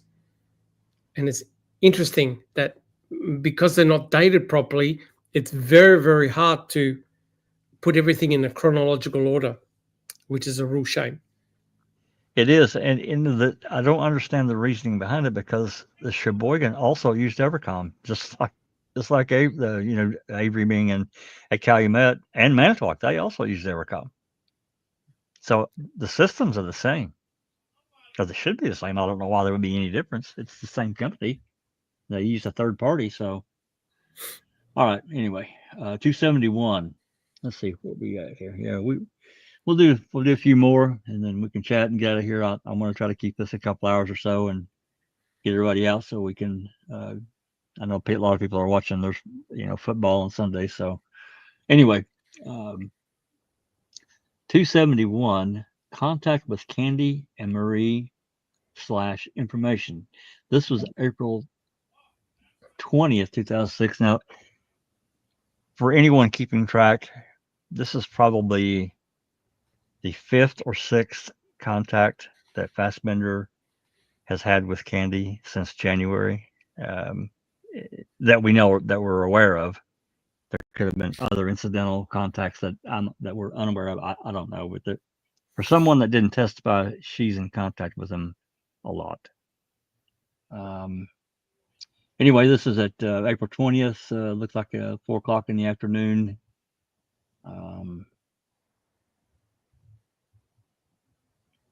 I think this is one. I'm sure we already had this one. I mean, we can read through some of this if you guys want. 271. Yeah, we've got that one.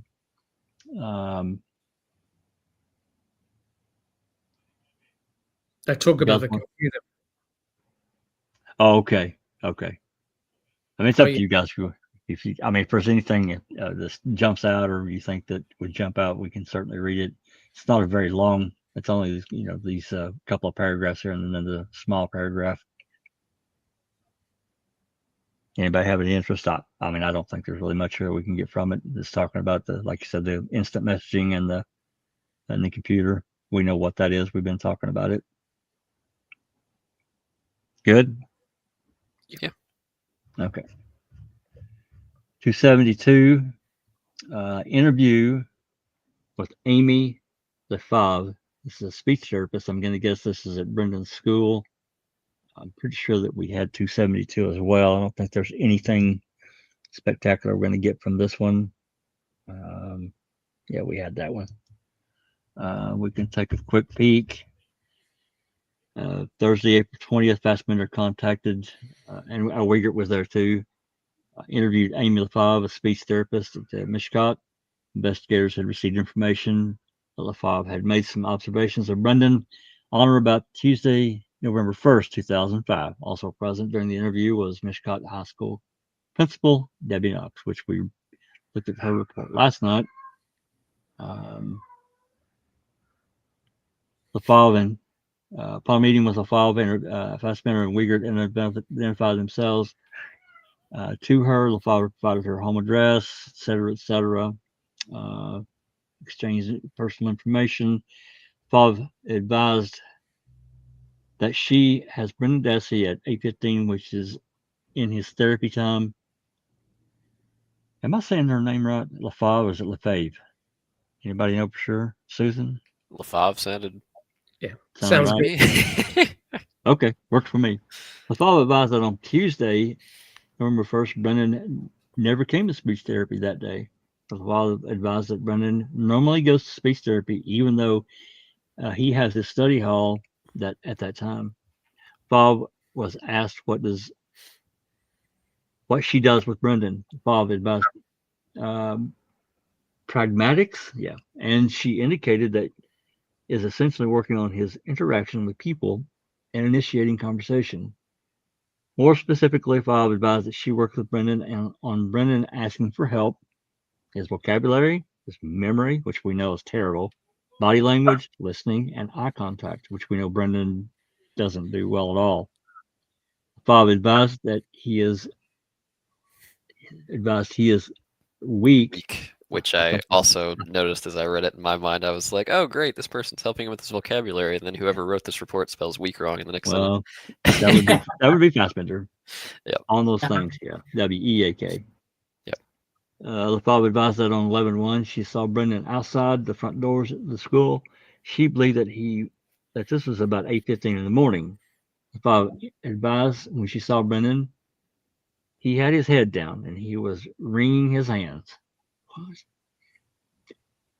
Father advised that she went outside and asked Brendan what he was doing, and he didn't answer. So she asked him a second time. And Brendan told the father that he had to go back home. Bob advised that after Brendan said that, he walked away from the school.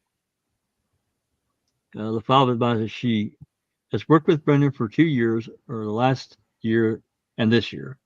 She advised that she did not observe any real noticeable changes in his behavior after 10/31. Bob described Brendan as being very introverted. Bob advised that Brendan shows very little emotion in his speech, and that is something that they work on. Bob advised that Brendan will talk about his brothers, his mother, his father, but she does not recall him talking about Avery. She advised that Brendan had talked about going hunting and being in the woods. I found that really strange. Brendan go hunting and see blood. The Bob did not provide any further information. The interview was concluded. Interesting.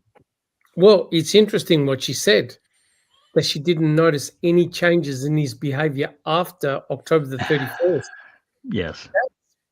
Pretty remarkable considering what he admitted to doing. Yes. Unbelievable. Very remarkable.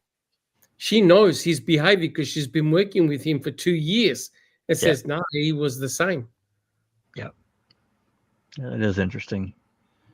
And as a speech therapist, there are specific things that they do work on, and she named off, memory. His memory was terrible.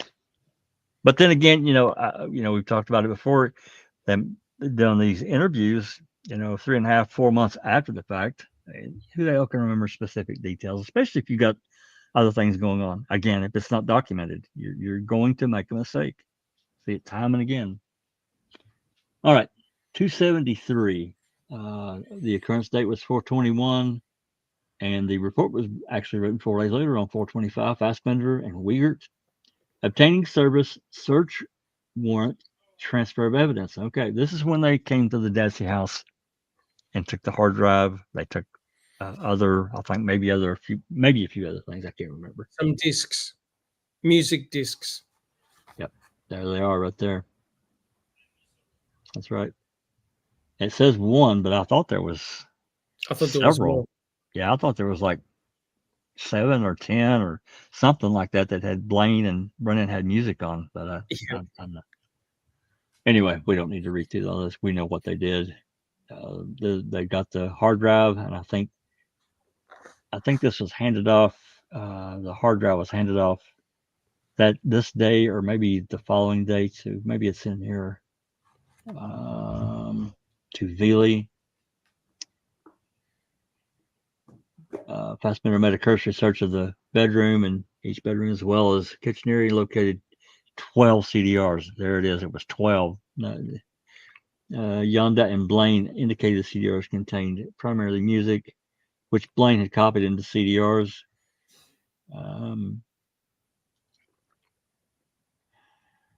I don't think there's anything else there. I was trying to find out when they handed this thing over to the hard drive over to Veely. Maybe it's in here a little bit lower. 3:59, they left the residence with the evidence.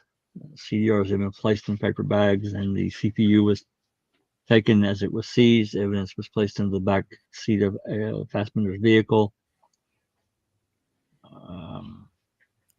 Looked like they met with Tyson of the Balders, Wisconsin. Wiegert transferred the evidence to Sergeant Tyson's possession to be placed in evidence storage at the Calumet County Sheriff's Department. Prior to transferring this evidence, they had the evidence tape seal the bag containing the 12 CDRs and placed the evidence tape around the power terminal at the back of the CPU computer. Transfer of evidence. I'm trying to see a date of when, because It's maybe right it's there here. now. Right there it is. Under Yep. disposition. Yep. Yep. On Saturday, the 22nd, Fassbender transferred the evidence to Detective Mike Veely, the Grand Chute. Yep. I thought it was in here. So it got handed off the next day for Veely to start taking a look at. And then this is the copy of the search warrant, the Dassey house. And then, of course, the affidavit. And then the charging documents. Okay. Let's see where we're at. We do a couple more and then we'll call it good. We're monitoring the phone calls. Report 274. This is 1/11, January 1st, January 11th, 2006 through February 19th. Monitoring of the Stokowski telephone calls.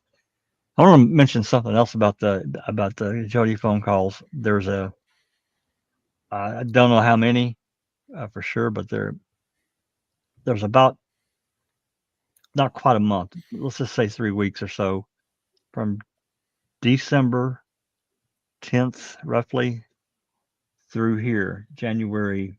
Actually, I think the earliest we've got is January the 8th. Yeah, it could be the 11th, but I think there's a few before this. There's a gap there that I can't get a copy of her phone calls.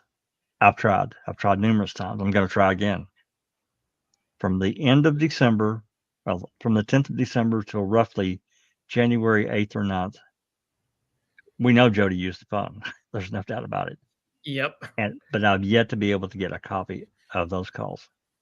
I don't know why. I'm not sure why they would withhold those. What the significance is when they withhold something? Something tells me something is important that not get released. So anyway, monitoring of Stokowski calls during this time period. We'll take a quick look at this. Of course, we have all the dates and times for her calls, and this is several of these that I got has a log sheet with it that gives basically kind of a layout where she made the call from within the facility. It gives like 2 left or whatever the hell they label it. Of course, this just goes through a little narrative here, the date and the time or the time frame.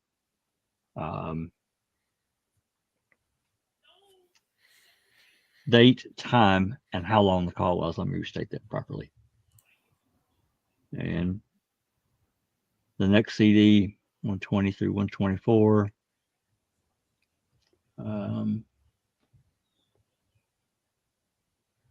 Same thing. And another CD, 125 through 215. Several calls and a narrative that gives a narrative and so forth, somewhat of a narrative, I guess. And then it looks like a couple more CDs and the same thing to 214. And then another one, 214 through 219. I'm not sure why they would split these up. I don't understand it, why they would do that. I don't know why they would do it. Makes no sense to me. Another series of calls. And then Fassbender says the CDs were returned to Wiegert, I guess to put back into evidence storage. 275. Transfer of evidence. This was on April 25th by Skrlinski, another agent that was heavily involved in the case. Actually, both cases. Looks like Skrlinski met with Hawkins at the Calumet County Sheriff's Department to take custody of evidence obtained during the investigation and transfer to the State Crime Lab in Madison for analysis. Skrlinski received from Deputy Hawkins a cardboard box reported to contain one blue Friar Tuck's jacket. Interesting. With evidence tags, so forth. One pair of Faded Glory original blue jeans. The evidence tag 8274.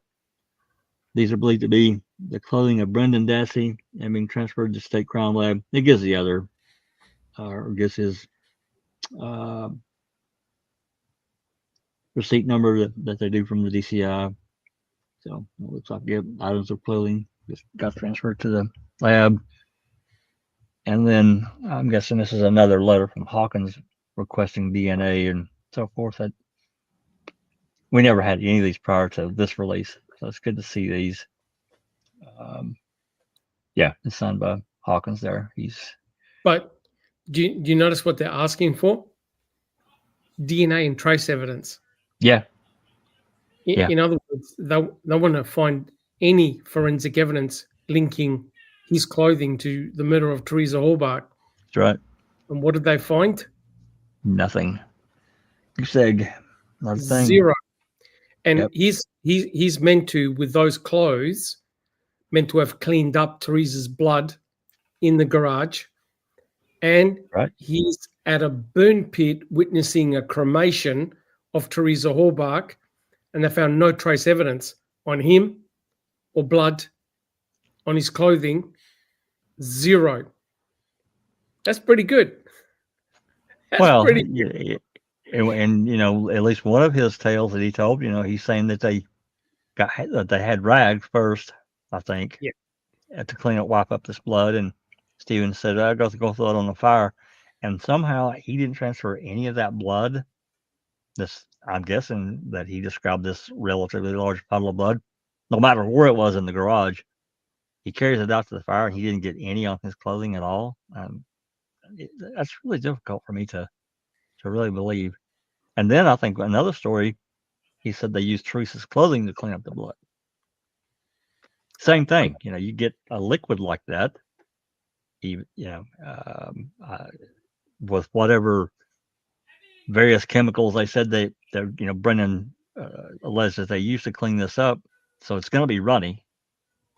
Gasoline, paint thinner, and allegedly bleach. But you heard what Brendan said, that Stephen was shaking the bottle and spraying it about. So it's a real bizarre situation here, and there's no evidence of any major cleanup occurring in that garage. No, there's none. Well, no, and what we did see and observe in the photos, it was towards the front door. We could see it. That is correct. Where Brendan originally drew the diagram that we've only seen this year, where he showed where they cleaned the stain. That stain area was exactly underneath both the Suzuki Samurai and the Skidoo snowmobile, and both of them have leaked. There's evidence of that. And I have to wonder, I think I asked this before, but I don't think we have any evidence of it. If that drawing on the 27th that Brendan made, the evening of actually that night, it's at 11 o'clock at night, that drawing was ever shown at trial. I don't think it was. I've never seen it. Yeah, I don't think it was. I have a question from TJ. When was the Valec CD admitted as evidence or discovered? Okay, series of events. May 11, 2006, Valec hands that CD to Fassbender. And, whatever he did with it after that, it's unclear. I'm assuming that he made copies and distributed them to, the prosecutors, maybe one to Uyghur. We don't really know for sure. Anyway, moving forward now he wrote the report. He wrote it late. He wrote it in December. So from May to December, 7 months basically, he held that CD. Somebody did. They made this discovery dump in December, but they transferred. They made a copy of the raw data that Valec had made. They gave that to Buting and Strang, but they withheld the Valec CD final report, which was basically a bunch of PDF files, et cetera, which anyone can pop in and look at. And then, moving forward after December, of course, in February, Avery's trial began. And that concluded. Then they had Brendan's trial right after that. We're into April of 2007. May 30th, June 1st, whatever it was, Fassbender went to Wiegert with that Valec CD and handed it off to him to be placed in evidence June 1st, 2007. So that's the series of events as I know them. If that answers your question, TJ. No. It wasn't 5 years. It was basically from May 11th, 2006 until June 1st, 2007. So 18, well, no, I'm sorry, not 18 months, 13 months basically. Not quite 13 months. They withheld that CD and then it went into evidence. That's the problem I have, Justin. That really bothers me that they would do that. Because if it was evidence in June of 2007, it was definitely evidence in May of 2006. Yep. It's like I mentioned earlier. I think maybe we need some kind of change where it's like you either need to take your work product and there's like a specific amount of time that you can enter it as evidence, or else you can't enter it as evidence, because when it happens like a year later, you look at it funny. Well, sure. It basically says I'm withholding this and you can't have it because it was work product then, but after the fact, that's no longer work product, and that game can't be played. It can't. Yeah. So hopefully that answers your question, TJ.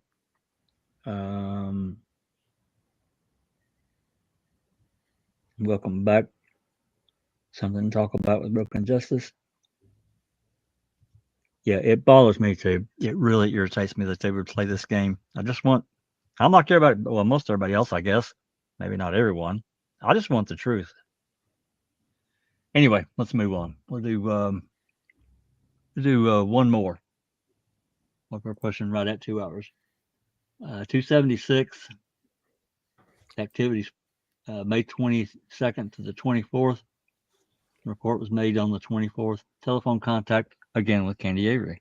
Surprise, surprise. I think this is maybe a one-page report. Let's see what we can get.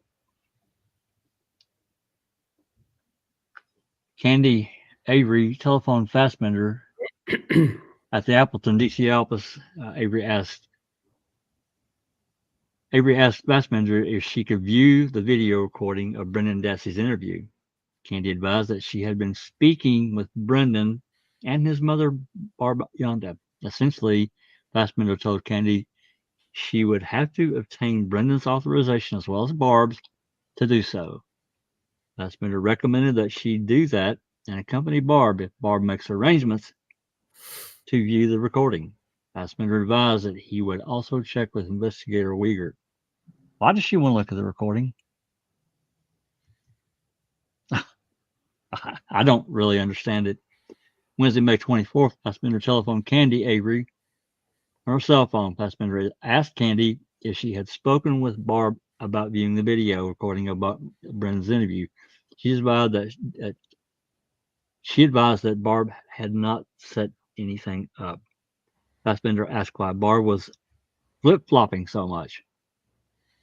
Fassbender advised that Barb appeared to have come to the belief that Brendan was involved. Fassbender advised that Brendan had essentially admitted it to her. Candy advised that the other day Barb had called her and said that she had to talk to her. Candy believed that Barb was going to tell Brendan that he had involved in the killing. Candy said that Barb instead told her that Brendan had been blank assaulted by Avery. Fassbender asked Candy if she knew why Barb was talking to Stephen, and she said she did not know. Candy said that this past Saturday or so, Barb told her that Barb believed Stephen was set up. Candy advised that Stephen's parents had kicked his girlfriend Jody out of their house, and that Stephen wants to sue his mother. I don't remember that, but okay. Fassbender asked Candy when all the talk about Brendan's attorney came about, and she advised she did not know. Candy advised that she asked Brendan about that, and Brendan said it was because his attorney wasn't doing anything for him. Oh, okay, this is Kaczynski. Fassbender asked it. You know what? It bothers me. Fassbender asked Stephen's attorney talks to You, Barb. sorry to interrupt, but you can see the frustration here, right?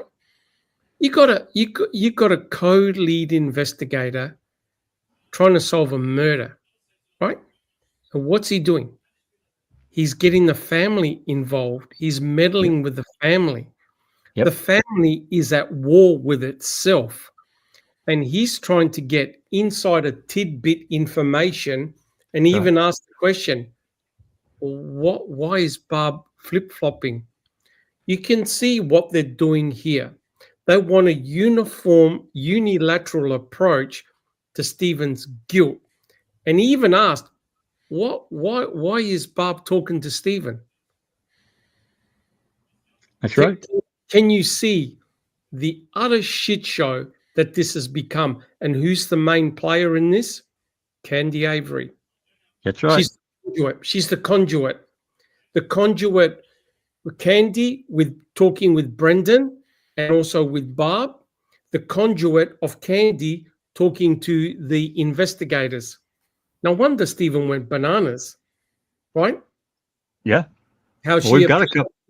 And on cam with her husband, her ex-husband, talking shit about their brother and brother-in-law. Yeah, it was pretty crazy. Yep. There's a couple of calls. I know you probably will listen to them, Doc, with Brendan and Brendan talking to Candy. Yes. And some of the things that she was saying to him. She was playing this middle conduit. Again, I'm not quite understanding why she wants to, at this point in time, watch this video and why she would think she would have access to it. I mean, I certainly wouldn't, even if it was a family member. I don't think I would think that I would necessarily have access to views a family member's videotape conversation with investigators. Something maybe I may want, but I just don't get. But how was Candy and Barb going to make a judgment call, listening and watching the March 1st interrogation by Fassbender and Uyghur? That's right. I agree. How were they going to use that? They were going to weaponize it to convince Barb and Candy, and then convince the other family members. Yes. About look what your son has admitted to. This is your brother coercing his nephew to committing all this ultra-violence against Teresa Halbach, right? It's a convincing, it's getting a narrative. And that's why when you listen to the phone calls of Stephen talking to his family, there's huge amount of conflicts going on. No wonder in the end that Stephen became paranoid and couldn't trust anybody because of all this that was happening in the background. What did the investigators do? They targeted Jody.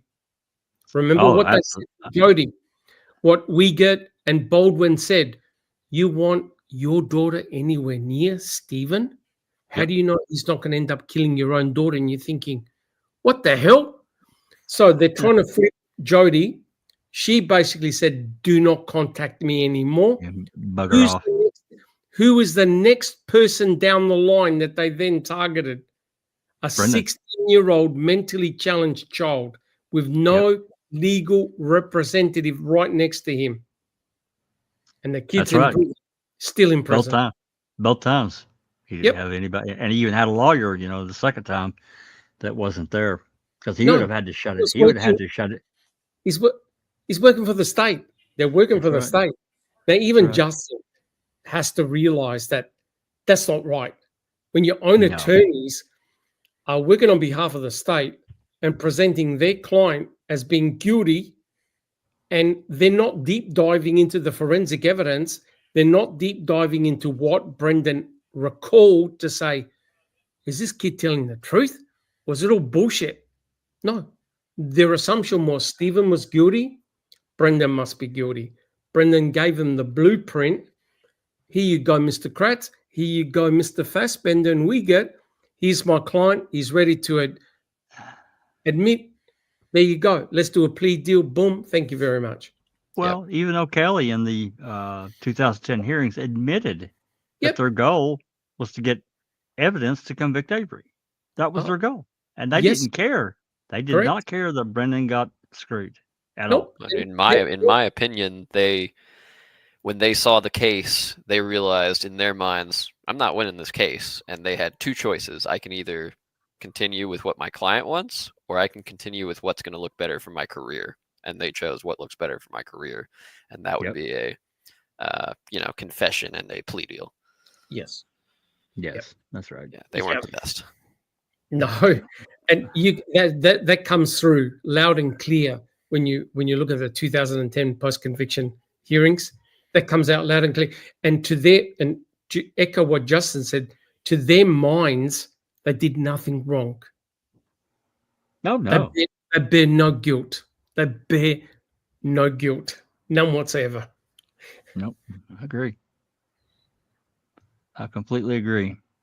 All right, let's hold it right here at where we at 270. We'll start it back again. Like I said, I'm not sure if I'm going to do anything this coming weekend. It is a holiday here. We'll see. I don't know. We'll see. I'll let everybody know one way or the other. But we'll stop here. Whenever we start again, we'll be on 277. And we've got a couple of questions here. Let me pop this off the screen. First one is from Mr. President. Doc, you want to read that out? Yeah, question. Do we have the actual search warrant used to get Brendan's buccal swab, or just a report claiming Wendy got it and Fassbender swabbed? We do have it.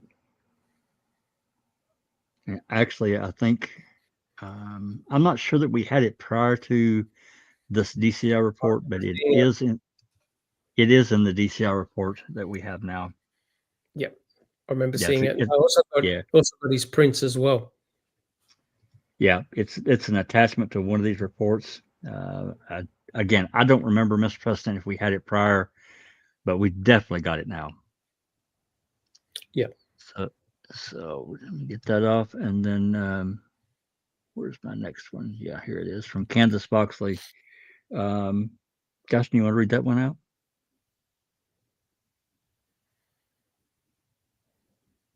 Oh, me? Sorry, I must have missed that completely. Yes. Question. I saw Yoga for the Ageless asked about Sandra's reason for rumor spreading. Any ideas? I don't. I literally don't know why she would do it. Clearly something was going on. Some kind of war was going on in the background that we're not aware of. It could have been anything, for all I know. I've never heard a bona fide reason. In I've my never read opinion, there's two, maybe three. I can only think of two right now. Maybe two logical reasons. Number one being that it could be true, or number two being that she just had something against Stephen Avery. And I know I don't have any siblings, but I know lots of us have, even in chat, I think they were mentioning siblings or step siblings that when they don't like you, they'll do just about anything to make you perceived as the bad guy. So, I mean, I think that's an option as well. Well, the other thing, yeah, I agree. But the other thing you got to take into account, and I think Judy Dvorak lived very close to, was it across the road from Stephen as well? Yeah, back in back when him and Jody were married. Not Jody, but his first wife. Yeah, that's right. That's right. And there were rumors that they were spreading that Stephen had locked up his kids, chained up to a pole, literally chained to a pole, right? And so there was all these malicious rumors going on because Stephen was no angel. He was a real Yahoo. My impression was that they were trying to get rid of him, as in put into prison, right? So there was a lot of backlash, and Stephen had enough. What he did was shocking and disgusting, and definitely needed to be punished. But it's a very, very complex and very sensitive issue. Indeed. What happened with Sandra? Because her husband worked in the MTSO. Yeah. Right. Her husband was a police officer, worked in the deputies department, whose boss was Tom Kacerik. And not forgetting that Stephen's own uncle was in the MTSO. Right. So there was a family connection to the MTSO. So it's a very complex story. It is. But like everyone else, I've never heard of a bona fide reason as to what actually occurred between them. Like Justin said, it could be anything, perceived or not. Maybe Stephen was a jerk to her. Maybe she was a jerk to him, and it created this rivalry, and it just festered. And we know, I do remember reading somewhere, or maybe heard it on a phone call, I can't remember for sure, about this money that Stephen was going to be getting, and she wasn't going to get a dime of it because of whatever. Anyway, I mean, all right. It's sorry, Jack 61. No, go ahead. It is a very intriguing story, and that's why you got to be very careful when you're seeing certain documentaries that they leave a lot of stuff out. Yep. You got to understand the origins of what had happened in the past, the connections between people, the contacts, and how all the fingers stretched, because it's a very, very interesting story that goes back a long time. And I still don't know all the connections. And you then fill in the blanks, because you look at the letter. Remember the letter that was put in regarding the body burnt in the aluminum smelter, and who potentially wrote that. Is it a form of revenge? Was it a form of, hey, look at what Stephen did, etc., etc.? There are a lot of people that hated the family, that hated Stephen, right? So it's a very, very complex story. And you think, right, Stephen had a criminal past, a shocking criminal past. You can't hide that. No. All of a sudden now, potentially, he's coming into $36 million. Okay, he wasn't going to get 36, but do you know what I mean? He was going to become a multimillionaire in Wisconsin, right? That's right.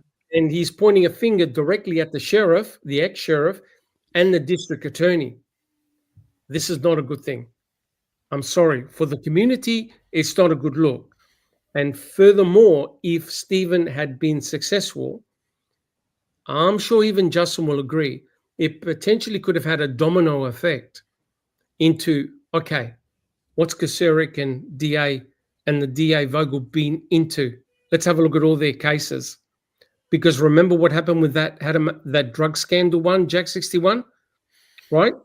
Those two texts, they were forced to throw out, I think it was 10,000 cases, because they had no faith in any of the results that those two lab techs did. Had to throw them all out. Yep. Potentially, it's a disaster. This could have been the disaster for the MTSO. And it's interesting that there's a changing guard regarding what's happening with Remica at the moment. This would have been unheard of. It would have been swept under the carpet or dealt with internally. You don't want that shit out. No. What? An ex-narc cop?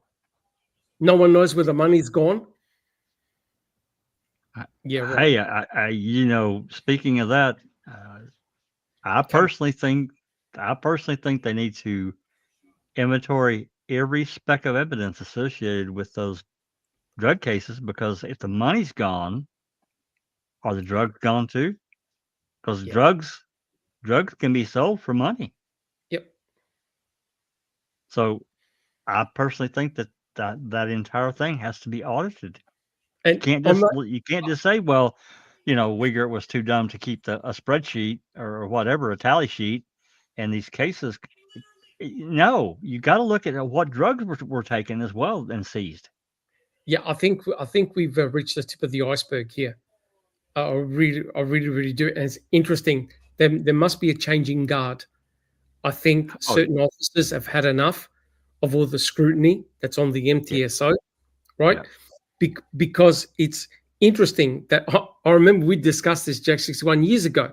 There were more ex-narc officers on the Avery salvage yard than what you would find in a drug bust. Oh, absolutely.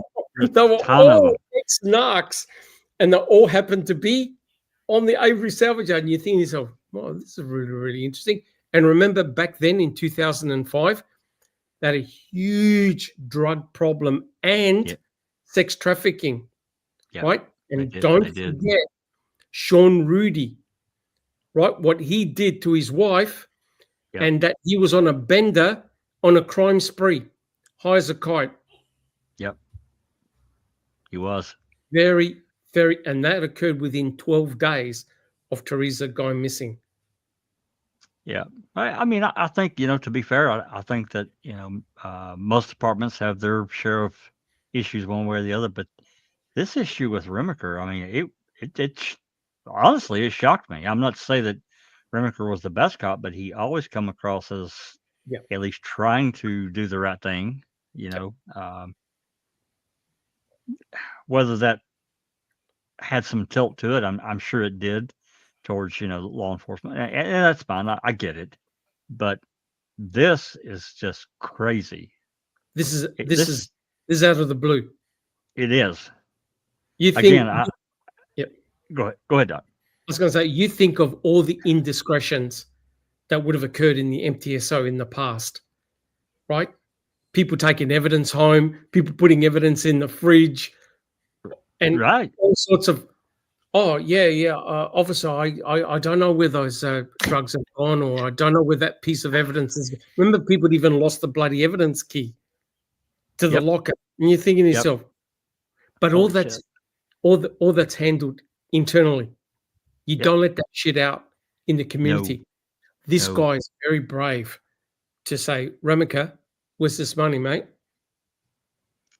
Well, sure. I mean, it's just crazy, the story that, he talked to him and he's like, well, I got some of the money out. I put it here. It's in my desk. It's in the filing cabinet.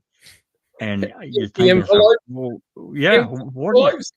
it's right. And then he says, you need to talk to the maintenance guy. How many times does he come in and the damn door's unlocked? So anybody could come. At least we got Justin smiling. Even he come. It's become an episode of The Sopranos. It's crazy. You think this is what the hell? I mean, you hear about these crazy departments, but these various things that happen within a department, and they find, the sheriff finds out about it, or the chief, whatever, and they handle it. It gets out, but they clamp and they handle it. Yep. I like you mentioning whoever, I don't know who that is, whoever figured this out and brought it to the attention of the department, because Frank Serpico, if anybody knows him from New York, in, when he was about the only one willing to stand up to the corruption, he's one of my heroes in criminal justice, and always has been, always will be. Great story. If you haven't heard about him, look him up. If you haven't seen the movie with Al Pacino, watch the movie with Al Pacino. Frank Serpico. Yeah, absolutely. I agree. Because you live that lifestyle. You're dealing with drug dealers. You're dealing with the criminal element that's got a lot of money, a lot of power, right? You become part of. You become entrapped, right? And you don't even know how to. Remaker doesn't even know how to do a spreadsheet. Money in, money out. He had no idea, and that's why they set him up. They got two apprentices, and they said, before you go, Remaker, can you show these two guys how you conduct your business? And he goes, I had no idea. He had no idea. But the funny thing is, some of it he did do properly. Yes. That's his real problem, because some of these cases, the money gets divided up after it goes to the whatever court and the proceeding. Some of the seized money gets returned. Sometimes it doesn't. And he correctly went through the process and completed it. But then so many others, and I don't think we'll ever know the total amount. But again, my opinion only, they need to audit the drug end of it. The drugs that were seized. Are they all still there? Did they disappear too? And that kind of just got left out of the conversation. Come on. Anyway, I could talk for hours about that because it really bothers me. So anyway, we're a little past 2 hours, and that's fine. But this being, we got Christmas coming up here in a few days. Personally, myself, and I think Doc may have something to say. Want to wish everyone a Merry Christmas and a Happy New Year. Depending on if you tune back, I'm sure we'll probably be on before the new year ends again. But I haven't decided. I mean, Christmas is Wednesday, so that gives us several days until the weekend. So gives people time. Maybe I will do something and have another. Just keep on trucking with the open mic because I really want to get through this document and get it done, and whatever conversations we have out of that. So anyway, me and Foul Play, Doc, you may have something to say. Wishing everyone a very Merry Christmas, and we want to thank you. We don't do this for clicks or money. We just want the truth, and that's what we're striving for. Whatever that truth is, we're going to follow it. Doc, you have something to add? Yeah, look, again, thank you so much, Jack 61, for putting it on, and for Justin coming it on. And we've had some great conversations, very civil, and it's been fantastic. I think a breath of fresh air, getting different perspectives and seeing the documents. And again, I like to wish everyone here on the panel and in chat, thank you so much for your support and generosity. It's been a tough year. It really, really has. I mean, a lot of us have been under tremendous scrutiny, unfairly, I might add, and a lot of crazy shit going on X and other platforms as well. It's got to a point where I'm just about to delete my account on X and just walk away. It's crazy. I'm here. Blue sky's looking better and better all the time. I'm here to find the truth. And if I become convinced in Stephen's guilt, so be it. So be it. You'll never convince me about Brendan. As you know, we're doing all the deep diving into his narrative. The kid was not involved at all. If Stephen had done this, he had done it in a manner that no one knows. The state don't know. The evidence doesn't support any type of murder scenario happening on the Avery salvage yard. If Stephen had done this, he would have done it off the property, but then he had a whole other multitude of issues trying to fit everything into a time frame because his fiance rang him up twice. That's right. So he's got to be at certain spots at certain times. It's completely crazy. But again, it's been a very tough and challenging year. We've seen a lot of growth in the Foul Play community and our subscribers. And I want to thank all of you guys for your passion. We're only a small channel, but we've made a big impact, and that's awesome. And again, your hard work and everybody else's hard work with the documents, and in terms of the reading with the crew, I'm going to see if I could do one before the end of the year, because I think everyone's got battle fatigue. Everyone wants to have a bit of a break. Just take it a little bit easy. But I'm not going to forget Brendan. It's taken me a little bit of time because I've done a lot of reading into the documents regarding the findings of the garage. Oh my God, there's so much stuff, to compact together. I don't want to rush it. So I'll see if I could get a podcast done at the end of the week, normal time. If not, we'll do it in the new year. So again, guys, I want to wish everybody a Merry Christmas and a Happy New Year, and keep fighting the good fight, guys. Thank you for your support. Cheers. Thanks. Thank you so much, Doc, and for all of your hard work, because I've been through it. There's so much information. To really do it properly, you have to read, cross-reference, read over here, cross-reference that, read over here, and it just eats up time, man. And then on top of that, you're clipping.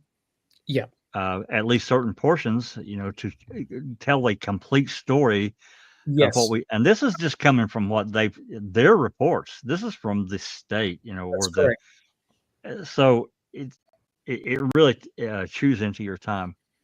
And sometimes it's really difficult to It find does. everything that's really associated with what you're talking about. And it's remarkable, and I'm sure Justin will agree, the snippets that you get from all over the place. Yes. There's a lot of information, but it's spread. And Yeah. you need to put it together as a cohesive story, That's something that gels, but you must always back up what you say.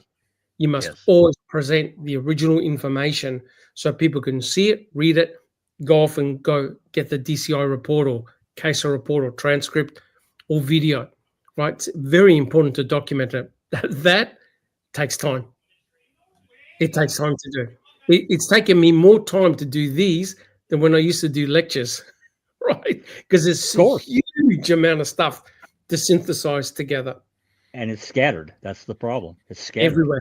It's Yeah. and mind you, because there are 2 trials, Yeah. you got to read what each witness has said in both trials That's and the right. questions that they were asked, and put it Right. together. That's right. Well, again, thank you for all the hard work, Doc. I know you worked your ass off and will Pleasure. continue to do Pleasure. so. Yeah, absolutely. And Justin, final words, thoughts? Yeah, no, I just if you do have one next week, I probably won't be here. So let me just wish everybody a Merry Christmas and everything. Happy holidays now, everybody, wherever you are in the world. Take care of your loved ones and give them a hug, because just like with this case, you never know, man. Like you truly never know. Next day, everything could be different. And if anybody wants to talk about other cases too, I wrote up a quick list, because last time I don't know, it's like you go in front of the camera and then all of a sudden you can't remember anything that you wanted to say real quick, because I couldn't even remember Natalie Holloway's name. But a couple of cases real quick that I've been pretty deep dived on. If anybody ever wants to talk about, look for me. I'm on the Foul Play Discord now. Murder cases: John Benet Ramsey, Scott Peterson, Natalie Holloway, Amanda Knox, Chris Watts, all those cases. More recent ones: Ashley Benefield, Richard Allen, Brian Koberger. Disappearances: Maura Murray, that's a real good one. Eliza Lamb, Madeline McCann, and serial killers, even Zodiac, BTK is one of my personal big intrigues. And more recently, Rex Uerman. In that case, I don't think they've set any kind of a trial date or anything yet, as far as I know, but that one's going to be interesting to look into. Thank God you're not there, Justin.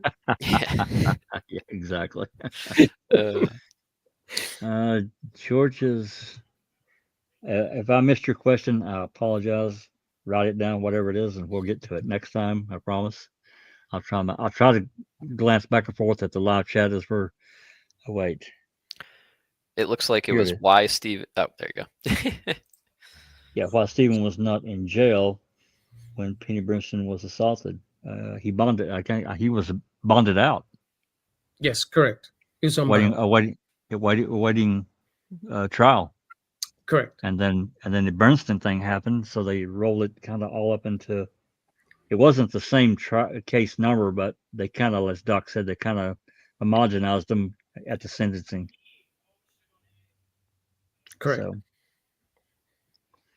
all righty, folks. Again, Merry Christmas, Happy New Year. We wish you all the best. Questions, comments, keep them coming. Keep the interest. I will continue to do the same with the open records request. If something doesn't change here soon, I'm going to have to take further steps to try to secure the records that I've asked for now. And well, in the last couple of years, I've got old requested or open and unfulfilled, one way or the other. But yeah, go ahead. I was going to say, Jax, this one, you've shown how important these documents are. They are. They fill in the gaps. They fill in the gap. And some of them can be very, very important. And that's why the redaction has now made our research so much harder. Well, yeah, I mean, we're fortunately had many of these documents that are redacted. We already had, so we can at least have a name, whether it's redacted in the new report. At least the report is named with whoever they interviewed. There are some we don't have, where they're redacted and we don't know who they interviewed. But there are many reports that we didn't have that really there's not many redactions.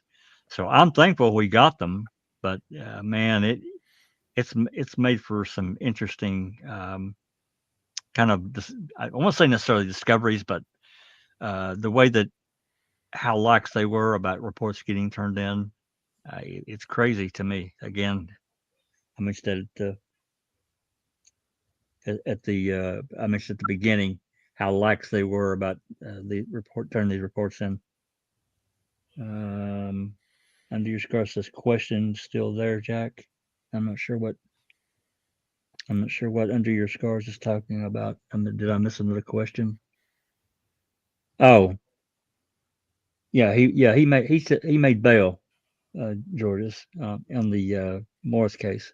So he was out on bail, waiting trial. Correct. How much And, I don't remember how much that bail was. I'm not even sure that we had the amount, but whatever it was, he was bailed out, waiting trial.